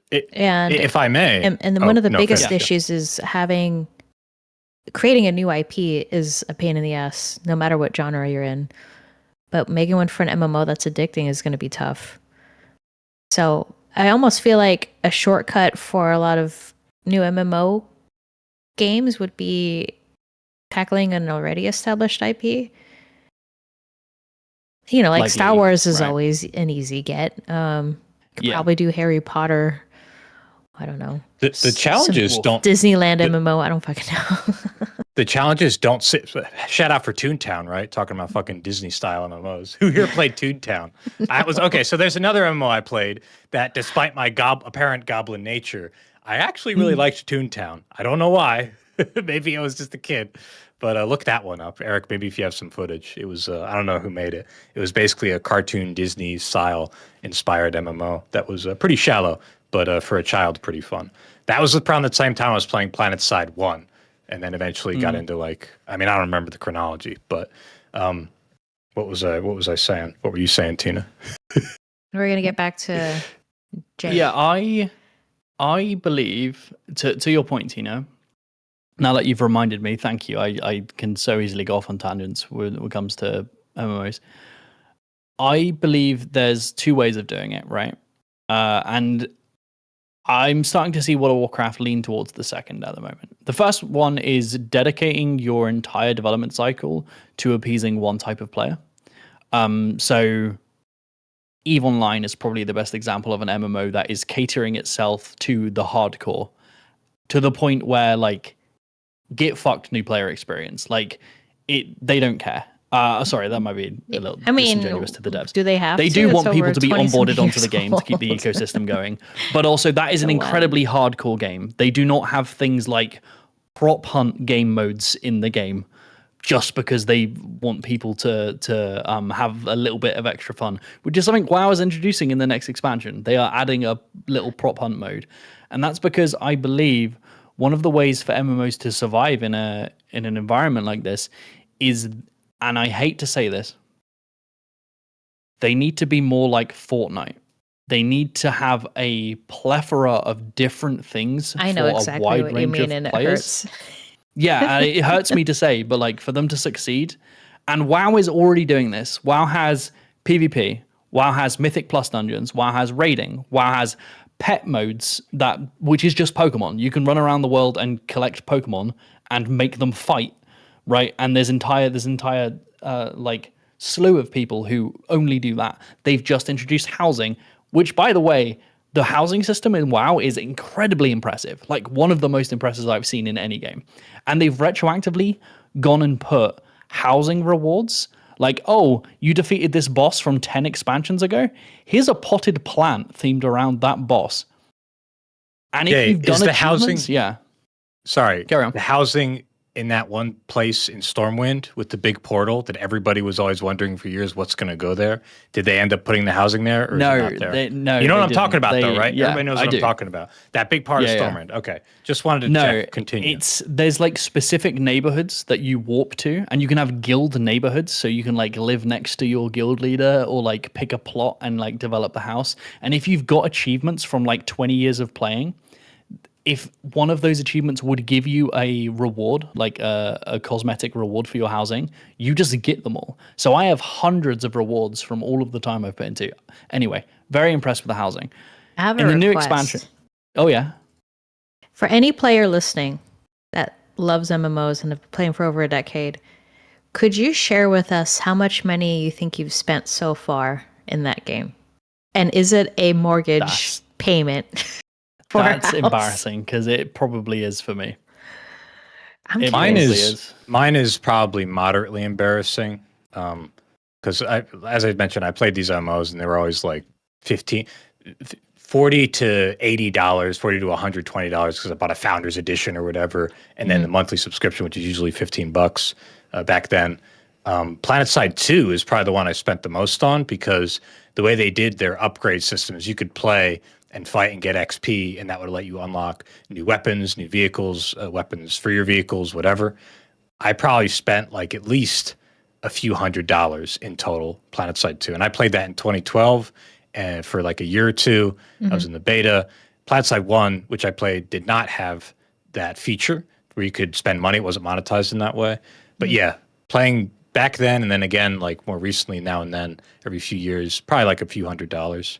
So there's like a social currency aspect where you feel obligated to play with friends. And then you also have I invested this much money into it and time. Yeah. So Yeah, I'm gonna you know, keep playing. honestly, It's an investment issue. Yeah. This was something I was going to say before. I forgot my point and I went off about Toontown. The the problems of MMOs are very similar, it seems, to the problems of hero shooter live service games. Right? You get your first audience, you try to make it inviting and a good onboarding experience for the new players. You don't want to alienate them. You have to keep on coming out with all this different content. The aesthetics kind of go all over the place because you have to keep on like upping the ante and creating new content for people to get. It's not unlike that. And you have this problem where like if people are playing that game, they're not going to want to play the others. When World of Warcraft came out, we all remember the games that had tried to challenge it, right? Lord of the Rings Online, I think. There was a Warhammer MMO. There were a lot of, we called them WoW clones, right? Just like there were Doom clones before them, just like there were GTA clones, whatever. And none of them could succeed because everybody was so invested in World of Warcraft and they didn't really offer anything new or different. Also, there seems to be this like other trend I'm noticing in this conversation where the theme park style is so strong. I think that's why New World pivoted toward that. I was watching the documentary, Jay, that you guys did, and there's a moment where I forget, it might have been a creative director or some executive says, we actually kind of wanted the PvE to be more like a tutorial and to get people into the PvP. The game is called Guild Wars after all, right? Yeah. But that didn't end up being the case. They put a lot more resources into the PvE and they fleshed that out. That pull is pretty strong. And that's what sucks about Ashes is Ashes of Creation was one of the few games that wasn't going for full theme park for people like with my taste. And it's a hard one to sell for and grab. Tina's smiling, can I read a covering her comment? mouth. Yeah, there's Okay. a comment. Super Beast says, Hello Kitty Island Online was the apex predator of 2010 MMOs. Hell yeah. What the fuck? What a beast. What a beast. In what way? I Super don't Beast, know. please provide Just- more evidence, Super No, Beast. just by itself, it's perfect. No, I want to hear this. I like this theory. I'd like to learn. Someone asked, is Elder Scrolls Online still live? Yeah, I think it is. I think Yeah. that's still trucking. There's Okay, lots here- like, yeah. Sorry, now someone told him to shut up. Sorry. No, keep Anyway, going. Here's Fuck one no, thing keep we going. have not talked about yet, and it's already 11:30. Developing these MMOs. Can you imagine being a fucking developer for 20 years on the same fucking thing? I wanted, what- I mean, you I got wanted to be do real it. fucking passionate, dude. You What's know, that? and then My- the amount yeah. of knowledge that person must have, and if they take a vacation, shit falls apart. Like, True.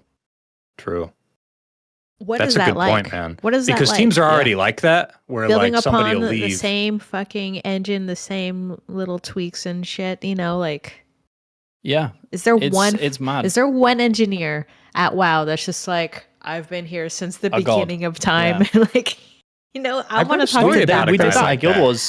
There's a Yeah. you first, Jay. Yeah. There was a guy when we were making the Guild Wars doc. By the way, working on the Guild Wars documentary, do you know I told you how special Guild Wars was to me? Like, just Mm-hmm. And look on a what you personal got level. to do.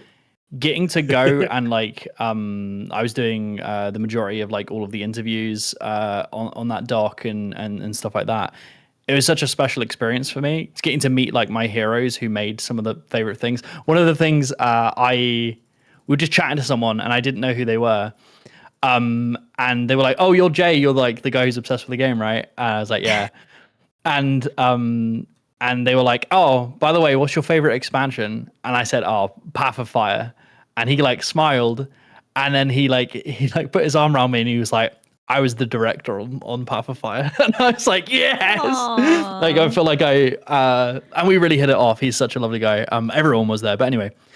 When I was there and I was talking to people and I was like, how long have you been here? One of the core themes we saw was that everyone on that team had been there for like the 20 years that the series had started. Wow. And the people who left, they called them boomerangs because they would leave to They go came work on other games and they would always come back because the culture was so good. Like it seems like such a dream place to work. And I can't speak to the same for like Blizzard because they've had a lot of controversies with how their teams have been operating. But I will say I've seen a lot of speak about the new head of Blizzard. I cannot remember her name. Apparently she's doing like great work and she's great to work under. And like things are looking a lot brighter development wise for the team there. Because that must be really disheartening to see this game that you've been working on for half your life to then see upper management come in and kind of fuck things up. And there's nothing you can do about it, right? And what do you do? Do you leave this game you've been working on for 15 years, or do you stick it out? And I'm sure those devs who did stick it out, and now they're seeing the light at the end of that tunnel of like, hey, development's getting smoother. The audience is coming back to our side because, like, anyone who's in the chat who's played, when we're getting into like Shadowlands and stuff like that, a lot of players left. So to see that big shift for people to come back is really, really nice. Working at WoW is like my thing. When I started game development, I was asked, what do you want to do? And I said, work for Blizzard on World of Warcraft. And that's a big one for a lot of people. Somebody said to me, they were like, yeah, well, or do you want to be indie? Do you want to work on something creatively, or do you want to model Gul'dan's nipple for a year?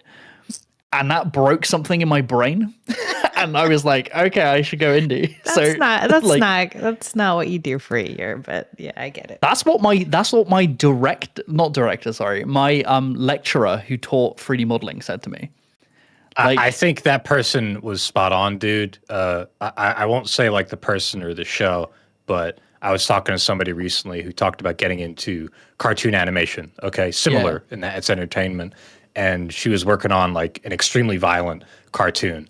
And she had this moment where she was like, well, like I really like working on these kinds of animations. I'm an animator, I'm a creative, I like it. But I'm spending every day like making the blood this red or making the gore land this way and all this different the idiosyncrasies of violence. And she thought like, do I want to really keep doing this? Like, is this for me? And she ended up not. Like, she left and she did something more fulfilling and altruistic. Oh yeah. That impulse, especially for artists, I think, which is what your lecturer I think was making that point to you, is pretty fair. Yeah, like I think that's pretty legitimate. The thing I wanted listeners to pull away from this conversation about developers working on an MMO is that it's a really intense, unique situation in the industry as well. So I've witnessed one studio firsthand where the team was together for over a decade. And there's just interesting dynamics there that you don't get at any other studio that has, like normal churn of talent. And one of the big things is whoever you were when you entered that studio is basically who they think you are a decade later. Right? So like amongst a group of people, they kind of still treat you like the person they first met, even though you may have grown in your skill set, you may have matured in different ways. Maybe you handle situations a lot better than you did before. You're still like that kid that you first were when you walked in the door. And then that never changes. And then they can't kind of see past like that moment in time. Right? So if you work with the same people for 10 to 20 years, that's a strange uphill battle to face, right? Because you just get like a stereotype put on you and you can't really break out of that because that's what and like career progression as well, right? That's that kind of stalls too because the person at the top may not ever leave and then still been here unless they get promoted. How are you going to get promoted? And then it just becomes this weird like lock in time. That's the best way I can describe it, unless you pivot to another department or it's a strange development. That's something we saw at the Guild Wars team. That's very coherent, Tina. I think you're right. That happens when you stay at any company, but especially in game dev, you could just be stuck, and people think, oh, that's your thing. You're the person who does UI, and that's all you'll ever be forever. Yeah. And well, you want to move, but we need somebody to do UI, man, and you're really good at it. Yeah. And how do you argue with that when they're just trying to? And then there's the whole other issue of like, how are you going to get more money, right? People don't really get raises so easily in tech and gaming unless you go somewhere else, and that applies to other industries too. So what you're saying makes a lot of sense. You do kind of get shoehorned. That being said, like there's nothing wrong with staying somewhere if you do get to move and if you still like it. Obviously, the people at Guild Wars seem very happy, right? And I certainly was happy at the places I stayed at a long time. Yeah. I mean, there's if the vibe's good, the vibe's good, but. There is just like nuances that you got to deal with that other studios may not have. For sure. Yeah. I could literally talk about this topic for the next like day, like all day. Yeah. But I will say we've actually got quite a few donos, and I think a lot of the things we want to talk about might come up in the donations. So I think we should get to them. Just a reminder that everyone watching, all of these donations go to supporting all of the shows here on Second Wind, including DevHead. So we really appreciate your support.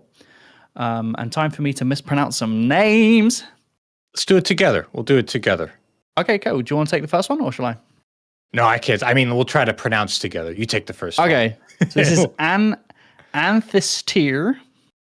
Has been a member of the Green Gang for 15 months. That's 15. It says, hello, wonderful people. Happy Friday to you all. Not about MMOs, just being kind. Thank you so much. Appreciate you, mate. Hope you're having a good Friday too. We got Sussy Guru 2K, €5. Thank you so much. It says, I can't believe that against all odds, Star Trek Online is still going. Yeah, like we had a fan in the Discord hoping we'd talk about not Elder Scrolls, Lord of the Rings Online, because that shit's still getting updates. All of these games, because they have an audience, right? And these people are willing to spend money on either mandatory or elective monthly subscriptions. And that's awesome, lay that groundwork, get past that initial hurdle of releasing an MMO and maintaining it for the first few years, and then you might have a dedicated audience that will come back time and time again. I think that's really cool. It's a very unique genre because of that. So yeah, I can't think of any others. We got like Elder Scrolls Online's doing pretty good. Lord of the Rings Online's still like bringing in cake. Star Trek Online. I mean, I've never played it, but awesome. That if these can create worlds for people to stay in, it's like with the cancellation or the shutdown of the servers of Anthem. That game, as much as you can say that it wasn't very well received and stuff like that, that might be someone's life playing that game. Like they might just be obsessed with it, and more power to them. And to just have that ripped away from you. The same for like New World being the servers being shut down. I hope they find a way to do some offline servers and stuff like that, or some hosted by fans, because that might be someone's life at the moment, and I think we should be trying to protect that, in my opinion. Anyway, I wonder if players would pay for the cost of keeping a server up. I think they do. Well, your monthly sub, right? That's what because it is. People they do their shards and they say, hey, donate to keep the. I'm saying shard because that's I forget which game called it. They do their community run instances of the MMO servers and they accept donations. So effectively, yeah, they do. I mean, who knows how much of it goes toward that, but it seems to be the case. Someone in chat mentioned getting Tabula Rasa a month before it got shut down, which sucks. And someone here is mentioning City of Heroes, and I'm realizing just how many MMOs have been closed. I mean, again, like it's almost like not fair to compare to like a single player game, which like never shuts down, right? Or even multiplayer games that require 2 to 8 people to play, 2 to 32 people to play. It's hard to shut those down. So there is a kind of sadness and permanence to it just because of the resource strain. But as far as the big ones, I can't really think of any of the others. But I do think about Dune. Like Dune feels like the most recent big hit one, and I think its numbers aren't doing too hot now, are they? No. But I think that's partly due to its post-launch drip feed of content has been slightly lacking from what the community would like. As someone who spent like 260 hours on that game in a 2-week span, like I went hard on that game, but then kind of hit the brick wall of the end. Like the spice farming, which felt really interesting at first, but then once you had all of the there was nobody on our server that I was playing on, so the PvP aspect, the forced PvP aspect at the end of the game just wasn't a thing. Like the people who were there just refused to interact with each other and just like would run away. So we just didn't have that one huge aspect, and if we wanted to move somewhere else, we had to completely start again. So it was it was just a brick wall. So I can see why that's kind of taking a little bit of a nosedive in its player count. But again, you have to have that post launch strategy to keep your players engaged, right? And that's one of the things World of Warcraft did so well, of adding all of when vanilla launched, having all of these different raids and new dungeons and PvP arenas and stuff like that. So it would keep people engaged enough until they got to the first major expansion launch with Burning Crusade. And then they learn a lot Alterac of lessons Valley. there. That Yeah, was my favorite. exactly. I love that shit. Yeah, keeps you engaged. But you need to have that. But that's also, again, incredibly costly. You're not just planning for a release. You're planning to then support that. It's the first instance of, these live service games where you have to keep this game alive. And because of that, it takes an incredible amount of manpower, incredible amount of time, and planning. And that's really daunting. And if you don't have that shit on lock, people are just going to trickle away and leave. So, next, Nicole Hudson, $5 Canadian, says, I'd buy each of my fave Ubi single-player games like Child of Light for triple the cost if I could skirt the alt launcher that no longer works. Yeah, fair. So they're losing money off of using that stuff, which is probably not what they intended, but I think gamers are kind of winning now here. Like, I think we, as consumers, we finally got our voices heard, because if you play a game that came out recently, like Battlefield 6, for instance, yes, you need an Origin account, but like it's pretty smooth. For one, the game's on Steam, so as soon as you like hook up your stuff, which is still annoying, I don't feel good about it, you can still play through Steam, and it's pretty seamless. So it's at least gotten better. That I'm grateful for, but it took too damn long. I know why that happened, but we'll do that another time. Another time. Why not now, girl? Juice. Oh, because we gotta get through the thing. Very quickly, Apex was the first EA game that wasn't on Origin or required Origin. You could put it on Steam, and that was an uphill battle fight for launch. And I'm glad we got it. And funny enough, one of the executives at EA reached out to Respawn when Apex launched and asked, "How do I get into Origin?" Fucking A, dude. Really? I just use Steam. It's no shit. Probably had a huge impact on like the amount of players who initially. It had an impact internally at EA where they stopped requiring everyone to use Frostbite, and also to be like on Origin exclusively, which was good. Yeah. Yeah, it's positive. Competition's good, but those services. Yeah, I was just calling back to what you said, Jay. It's good to not have the monopoly of Steam. Yeah, 100%. But the other services, GOG is good. GOG Galaxy, no issues, but that's a little more niche, I think. It's just a shame that the competition was so rough and annoying. Yeah, I don't know. There's a difference between competition for monopoly's sake and just wanting your games to be sold on your thing and not really doing anything else. Like that just becomes an extra step. That's not a competitive esteem. That's just you grabbing. Power to the EGS, right, who were offering not 30%, but a much lower percentage. I forget at this point. I think it changed, maybe like 15, 12, 8. It got pretty low. It might have depended. But anyway, we can move on. Someone says Galaxy is lame, but GOG's great. You don't like Galaxy? Whatever. We'll see. Hey, Humane Shield 499, thank you so much, says, do you think that MMOs suffer from oversaturation faster than open world games? No. In what regard? What's oversaturation? So. How do you hear that, Tina? Because I don't know if I understand that one. I think he means the amount of MMOs available.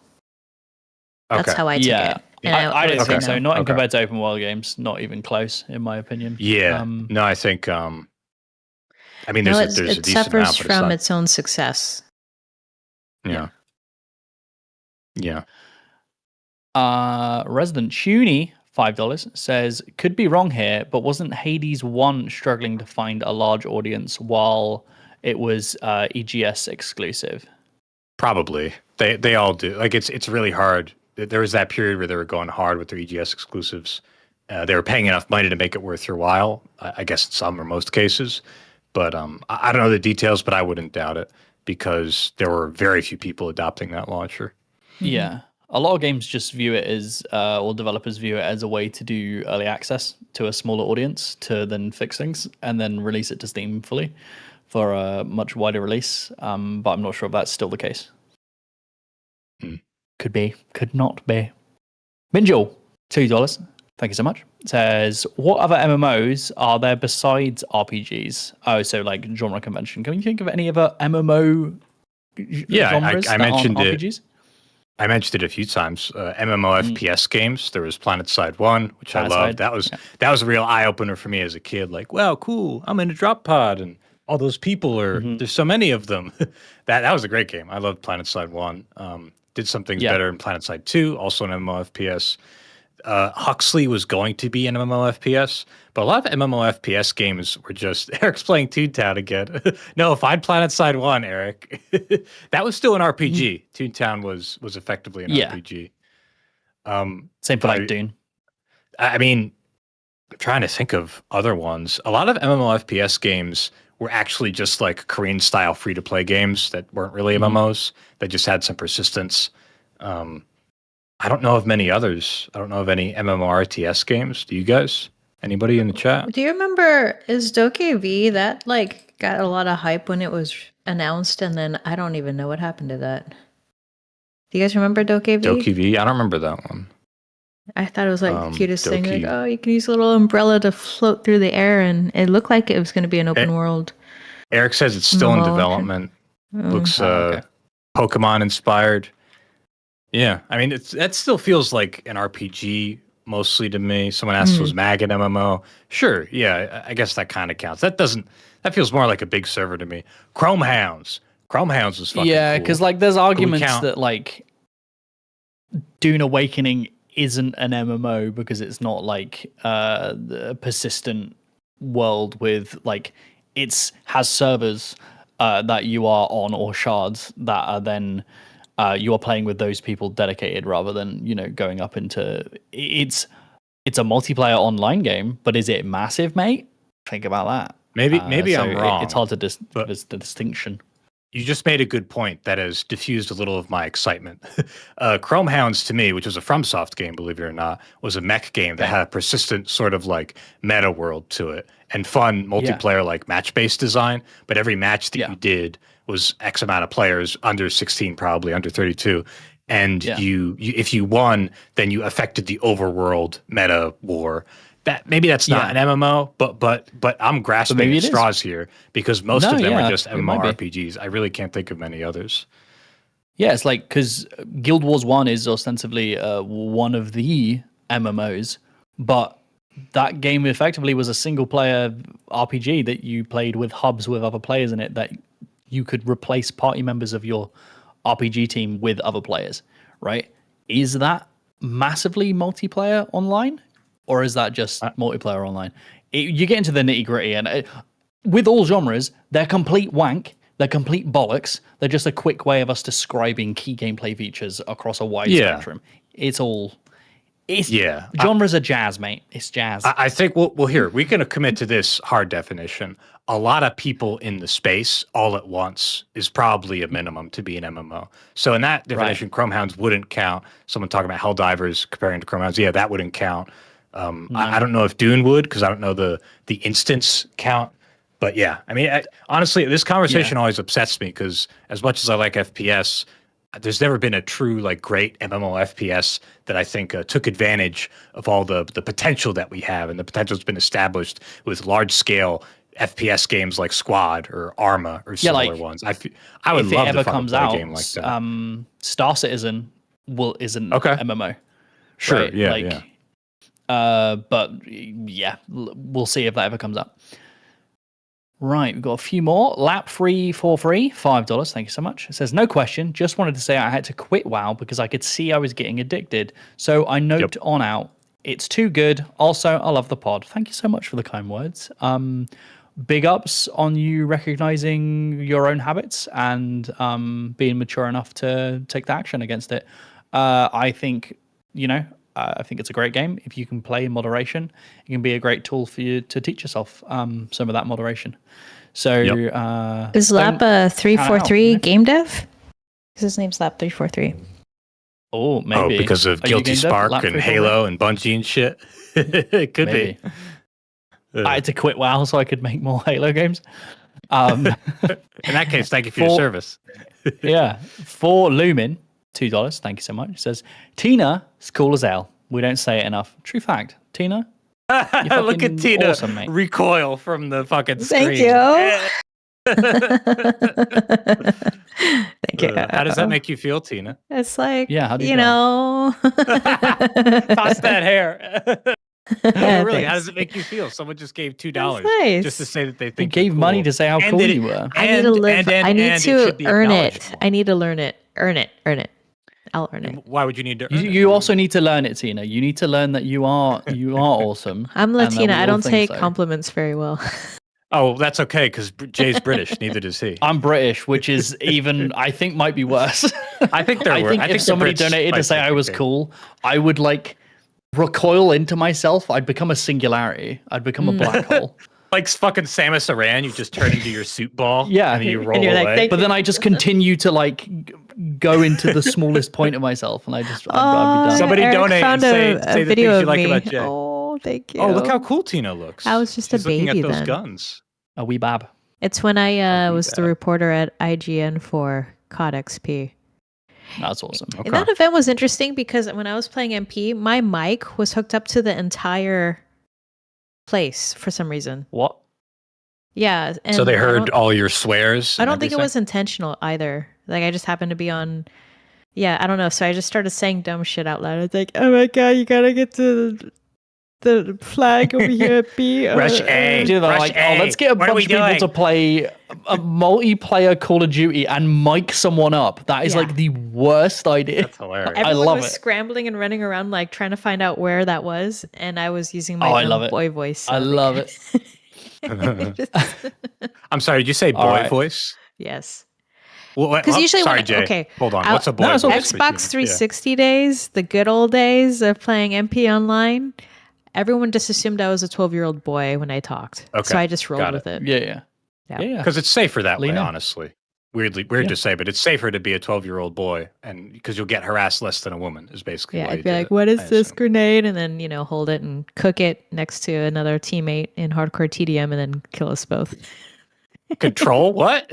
For your safety, you did that? I don't understand. For my safety, This yes. narrative is falling apart, Tina. This toxic male. I was like, we're going to die together. Oh, he was toxic. Okay, so you're just you doled out justice. I get it. Sure. Yeah.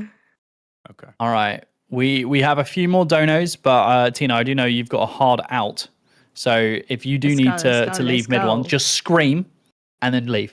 Right? Scream at the top of your lungs. Sovereign 46 just donated €2 and says, but Jay, you are super cool. Jay, how does that make you feel? Tina, I was Let's spend the saving next that 3 one minutes. to just leave. No, And you skipped it. I needed Oh, he to was do gonna- it. I Oh no, can't- Tina, I you can't ruined rec- the how you plan, react. man. Yeah, Are you no, it's turning horrible. pink? I'm doing I can't it. tell. There he goes. Come on, ball. Careful, Jay. Stretch first. I just pulled. I did just pull a muscle. Oh no, where? What happened? I don't want to say where. What, your butt? I mean, what are you embarrassed by? It's fine. That really hurt. I'm just embarrassed in general because I'm recoiling. Tina, I don't want that to be the one you leave on because I've got more to go. Okay, keep going. Tina has to stay longer now. Whatever you have to do, Tina, it can't be that. I don't important. think that's the rule. Tina's children might need help. Tina's children We will can't- be fine. We can't force her to stay. Right, I'm going through them. Okay. Multi I can never pronounce your name. Yahtzee always pronounce your name. I'm so sorry. Gives 15 Norwegian kroner and says, I bought Star Wars Galaxies the year before they shut down the service. Fuck. It led me to believe that MMOs feel like a lost cause. Yeah, if Lost I can cause. see where you get that from. But then look at WoW, look at Guild Wars 2, look at Eve, look at FF14 with the continued support, the thriving communities that has been 20 years plus on all of these things. But I can see where you would get that opinion from Galaxies 100%. But it's definitely good hold to on. dip your toes in. Pardon me, Jay, and if we go over, sorry, but I feel like this is an important one to speak to. Lost cause how? Like, even if you only had a year's worth of memories, or even if it's a month's worth of memories, like, I get the financial part sucks. I get that, but that's still legitimate. All these MMOs that have come out, even if they only got to beta, man, like Ashes of Creation, speaking of them, even if they didn't get the full release, if they only did so much, there's still the memories and fun that people who played them have. Yeah. As cheesy and saccharine as that sounds, it's true. I wouldn't say it's a lost cause, even for Yeah. MMOs that eventually close. I'm glad it was Ashes of Created. Oh my God, Jay, that was really good. It took me a second. That's Yeah. that's going right here. That's going in my heart for later. Yeah. I wanted to parry that comment that said I was cool by saying something incredibly cringe. all you've done is shown your confidence in making cringy jokes and that you're not disturbed. So now you just became cooler. So your muscles are in danger because you're gonna recoil again, aren't you? Eric has just sent a picture of a fucking like fajita wrap. Motherfucker, we've got donos He's to telling go us through. to wrap it up. We can't wrap It's it up. We got people can donating Tina their go and we hard-earned could just cash. keep going? Tina, Yes. you've been wonderful. Just for you to keep it. I'll go when I go. I'll just like Okay. Irish I'm gonna goodbye. keep going. Okay. I'm gonna keep going. Go. Mikhail Hudson, 10 Canadian dollars, says, as a person who had an 11-year-old top 100 NA Maple account A Maple with Story? 14k Maple Story, yeah. dollars, Maple Story, yeah, with 14k dollars Oh my in God. microtransactions spend hacked, and a recently 22-year-old RS account, What's RS? RuneScape account, RuneScape. Yeah. RuneScape, hacked and auctioned for 50k. $50,000. I have found part-time refuge in FF14 and reduced my commitment. I hope so. Mikhail Hudson, what the fuck? I'm sorry, I'm reacting this way. That's insane. We should have had you on the show. Jesus Christ! What? There's a story here, Mikhail. $14,000, $50,000. What? Could you give some down payment on context, the house? please? What? Sorry, That's- Jesus That's Christ. ridiculous. That's a big fucking deal, dude. What do you do for a living, Mikhail? Can we help? Can we like reach out to Maple Stories publisher and just say what the fuck? and Oh my and God. RuneScape that got hacked and had their account auctioned for 50 grand. And you say, what do they do? Christ. What do they do professionally? This. It appears so. This is what they do. God That damn. sucks. That's That mad. is awful. That's mad. I'm very sorry to hear. I don't. I would Yeah. never go outside again. I would be too furious if that happened to me. So props on Again, you for being able to share. What do you that. mean again? I say this from a place of love, who is also a shut-in who plays nothing but MMOs, but Mikhail hasn't been outside. They're playing RuneScape and Maple Story and getting their accounts stolen for a house deposit. That's Oh, fucking God. insane. I love it. I want to hear more from you. Mikhail, I'm going to move on because we've got some more demos, but I want you to say a message about more details on that. If We'd like not, to hear message me this, in the yes. Discord because that's fascinating. Nutty. Resident Tuny, $20, says, how do we feel about fan preservation projects, private service at MMOs? Classics like Star Wars Galaxies and Phantom Star Online would be lost to time without them. The format is even getting new content. Yeah, I think the preservation's great. We've just seen World of Warcraft or Blizzard really bring the hammer down on Turtle WoW, which was a classic server that had been running for a long time. They brought the hammer down, I believe, because they announced they were going to be porting it all to Unreal 5. For one, it looked ugly. Like the Unreal 5 port of WoW just looked grim. Like those textures and models were not made to be viewed in that kind of lighting environment. But that kind of gave them that, and the fact that they found one of the devs was in the US gave them the leeway to bring the hammer down, which I think sucks. But also, I see preservation projects being important when the servers are being shut. Like, that's all great, but like taking an already existing IP that is readily available to the public and then using that and then taking donations from people on a private server, it gets a bit fishy. So that's why I don't want to use the word sympathize with big conglomerates, but I can see why they would feel the need to bring the hammer down, especially if they're like, oh, we're going to make new content and make new classes and stuff like that. That's then starting to muddy the waters for their IP. So I can see why. So for preservation, awesome. That's great. Next. Yeah. Sorry. Okay, do we not have time? I wanted to share. Let me share Okay. real quick. Yeah, it's yeah, you okay. can share. It's okay. Very quickly, preservation. I like the idea. I think that's kind of a no-brainer. I agree with Jay on the ambiguity. I wish that it was more of like a partnership opportunity. I don't really understand it's going to muddy. It's going to not muddy the waters, as you said, but like the fact that it could create brand confusion doesn't really seem legitimate to me. It's usually pretty obvious that it's a community thing. Go ahead. Yeah. Yeah, no, for sure. I can dig that for sure. Nobody watches like Samus Aran porn and goes, "Oh, did Nintendo make this?"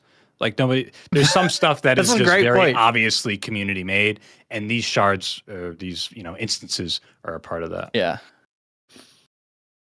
John Reiner, $10. Thank you so much. Says the only MMO that I play is Minecraft on a server. I've tried others and I just don't care for them. I wouldn't consider Minecraft an MMO. Yeah, I get their point though. It's that kind of experience is unique because it's not like normal Minecraft. It's not like a match-based shooter or whatever. Yeah, and yeah, there's something to that. There's something to survival crafting. There might be games that have servers though. They big, might be referring persistent to a worlds. specific mod or server that is persistent and does have a whole bunch of players, and then it does move into MMO territory. So if I didn't catch that correctly, sorry, John. Freaking Duck gives 200 Norwegian kroner. Whoa. Fuck, dude. Thank you so much. So genres are jazz, truth. But what aspect of an MMO is the most important? Destiny 2 called itself an MMO at some point, but it was a long-going live service FPS with active PvP for a while. Once PvP fell off, the game kind of dipped. It's a good point. What aspect of it is the important part? When people told me I had to play to level 23 for it to get good. I still think it's what I was saying before. I still feel like there's like a minimum player count of like players that could be in the same space at once. That makes it an MMO. So like Destiny 2, not really. And that argument for MMOs that are not MMOs being MMOs, I feel like is weakening as the years go on, as live service games get so developed. Yeah. To be an MMO, you got to have a lot of people in one space. And I think a persistent world is that's A more lot? ambiguous. What do you mean by a lot? Like, I don't know what the number is, but it's certainly way more than like what Destiny 2 had, right? Destiny 2 had what? Biggest matches, 32, 16, 8, 4. I'm guessing it's one of those. Like that's too low. I mean, at least a few hundred, right? Like if you could, is Squad an MMO? Because like you could have, I think it's 100 players. Is BattleBit an MMO? Because it's 254. Persistent world No, those aren't MMOs. is one of the ones, yeah. It has to be at least a few hundred. And there has to be some persistence to it. The latter being more ambiguous, but what that's if there was what do you 100 guys think? I don't know. people in a That's fine. server, but you couldn't see them all? Does that count? 100 people in the server, but you can't see them all. No, it wouldn't, because what I'm saying is the minimum to me is at least a few hundred. So if it's less than that, it would automatically disqualify it. Yeah, this is Yahtzee says it all the time. He quotes a senator talking about porn, and it's why they're jazz. Like, I don't know strictly what an MMO is, but I know when I see it. Like, I can point to something and go, that's an MMO. What do you think, Tina? What the question? Like, what's like the requirement to be an MMO? Yeah, the thing that's we're just talking my about. That's just my interpretation. Everyone working towards the same goal. That's an MMO on a side, on a quest, or I don't know, dude. This is I don't know. It's just Tina. It's the ultimate scapegoat. Just say genres are jazz, and then flip them off. Genres are jazz. I don't understand. Genres are jazz. What makes it an MMO? Waiting in a server to play with your friends and sitting there and getting excited and pissed off, but you don't want to bail because you don't want to lose your spot. That's MMO. Can you? So, no, Tina, so I've got it. Battlefield An 6 MMO is.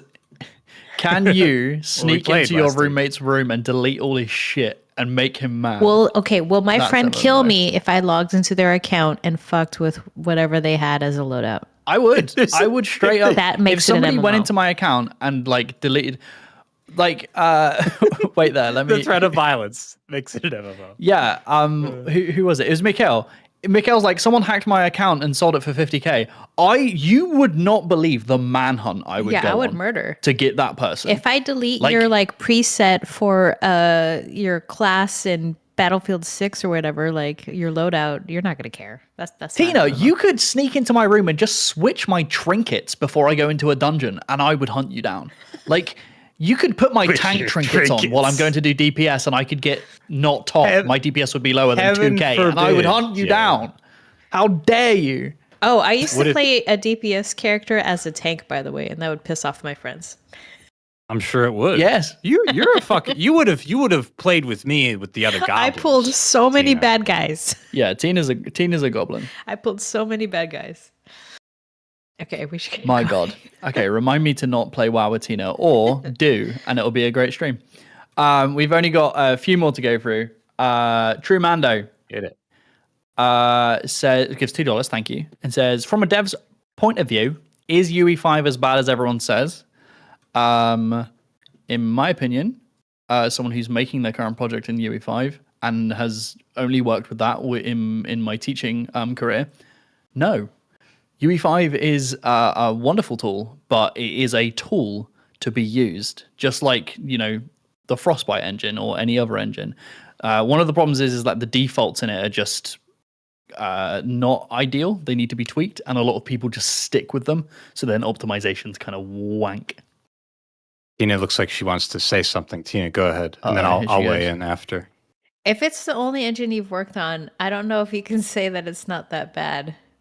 No, I've worked with a bunch of engines. I've worked see. with Unity. I've worked with Godot. I'm just saying that's the one I'm working on, and the one I primarily taught when I was a teacher, a lecturer at university. So I have a lot of time in it. It's an engine that's not meant for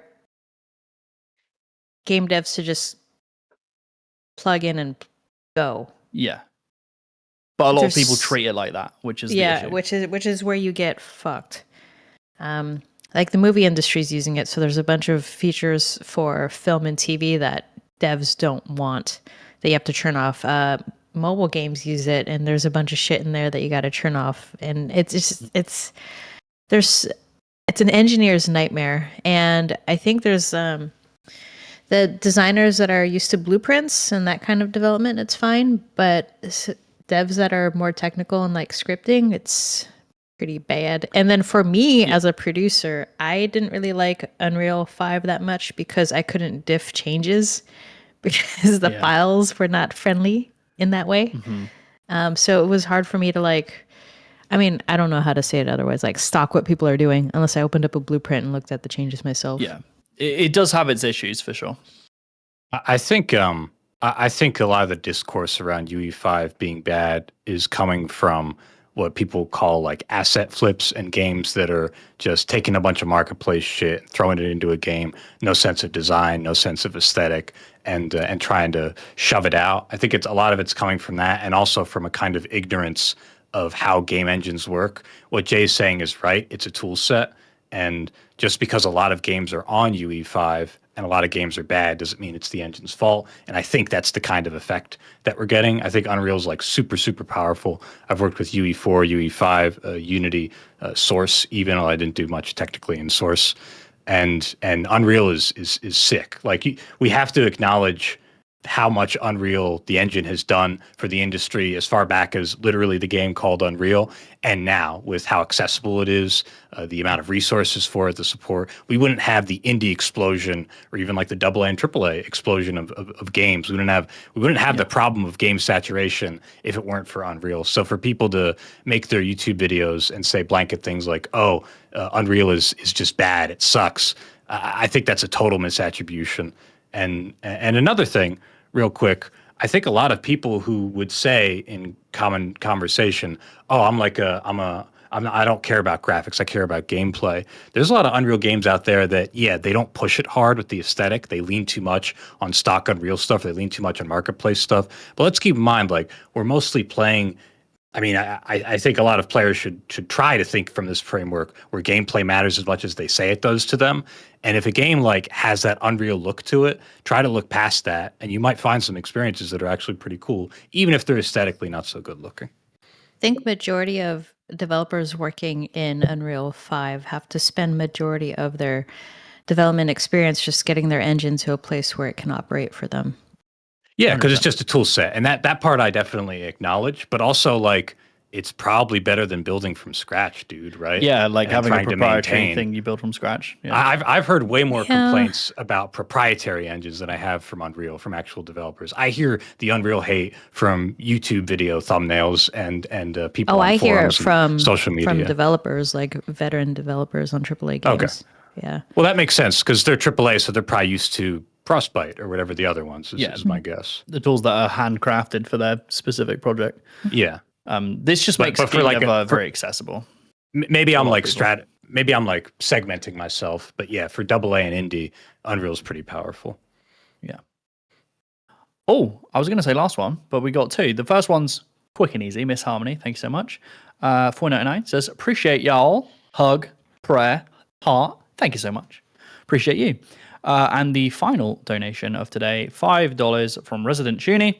Majority of Japanese devs seem to be intentionally moving away from UE5.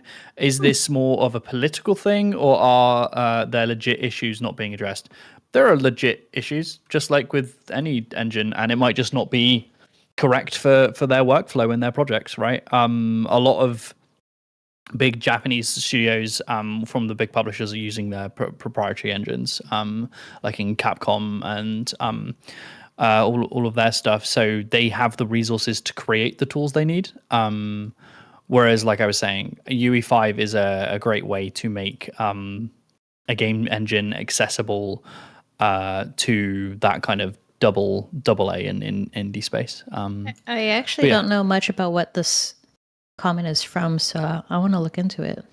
Yeah, I'm curious too. Like what Japanese, I'd like to hear more. What Japanese studios moved away from Unreal? Yeah, maybe we can do an episode on game engines. That might be a good one. That might be Engines go burr. Sorry. Engines go burr. Someone in the chat shit. makes a comment that I think we should also acknowledge. I don't mind UE5 look as much as UE5 performance. Yeah, I don't mean to overstate. That's just a comment that peeves me a little bit because I play indie games like fucking Veil. If you guys have played Veil, really cool zombie survival game. Doesn't have a strong sense of aesthetic, but has an awesome design to it. It's basically first person zomboid. So like that's over here. The performance thing is legitimate, but that's more up to the developer, I think. And I wouldn't blame the engine so much. Yeah. Developers do need to optimize their games. The engine won't do it for you. Well, it's the difference between spending a ton of money and your resources and code on making engine work for a game versus like another proprietary engine that's more useful. But what are the other options, man? Like unless you most work people, at a AAA. most dev teams can't afford to have engineers come in and create a proprietary engine for them. That's how I'm thinking of it. AAA workflow. Because, like, truly, like, not rhetorical. Like, what are the other options? What did Steam do with their source engine? I thought they gave it to the respawn team for Titanfall. Jay's laughing. Why are you laughing? You said what are the other engines? And you said Cry engine, but I thought you said what are the other options? Cry? Like, yeah. Oh, like sob? Like just sob. No, I mean, no, legitimately. Like, I don't know. No, for sure. I just thought that was funny. I think we should probably like save this. I think this engine talk is a really interesting conversation. We're already 20 minutes over when Tina had a hard out. So I say we save it for a different conversation. I love those laughs. I wanna say thank you to everyone who came to watch today. It's been a really awesome turnout to listen to us talk about MMO stuff. It's a topic that's really close to my heart. I also really appreciate all of your donations. We've had a whole bunch today, so it's really been nice to hear from you guys, get you in the conversation and fund dev heads, and keep this show going, keep it alive. So really appreciate you. Appreciate Tina and Mikey and Eric in the background hanging out with all of us. You're all wonderful. And I'm going to sign it off so Tina can actually leave to do the thing she needs to do. But is there anything else you guys would like to say before I run off the screen? I've enjoyed this conversation. I enjoy doing this with both of you and all of you who are watching. Thank you very much. Cool. Tina, say something nice and heartwarming to sign us off. If you gain weight from playing MMOs, it's okay. It's true. It's true. Well, that might be indicative of an addiction. So, like, I don't know if I fully agree with that. It's okay to gain weight. I'm signing with Tina. Don't body shame, but also, like, if you're playing a game so much that it's bad for your health, can't we agree? No, I'm saying if you don't gain weight playing an MMO, are you really playing? Are you really an MMO gamer? Yeah. Jay, and on that note, be careful. You're an influential man. You saying that shit, and you might be responsible for someone's high cholesterol. Yeah, but I'll also be responsible for their high DPS count. Let's fucking go. Stop. Let's go, gamers. No. Top DPS. No. Top DPS. Bye, everyone. No. Deep vein thrombosis is real. Bye, everybody.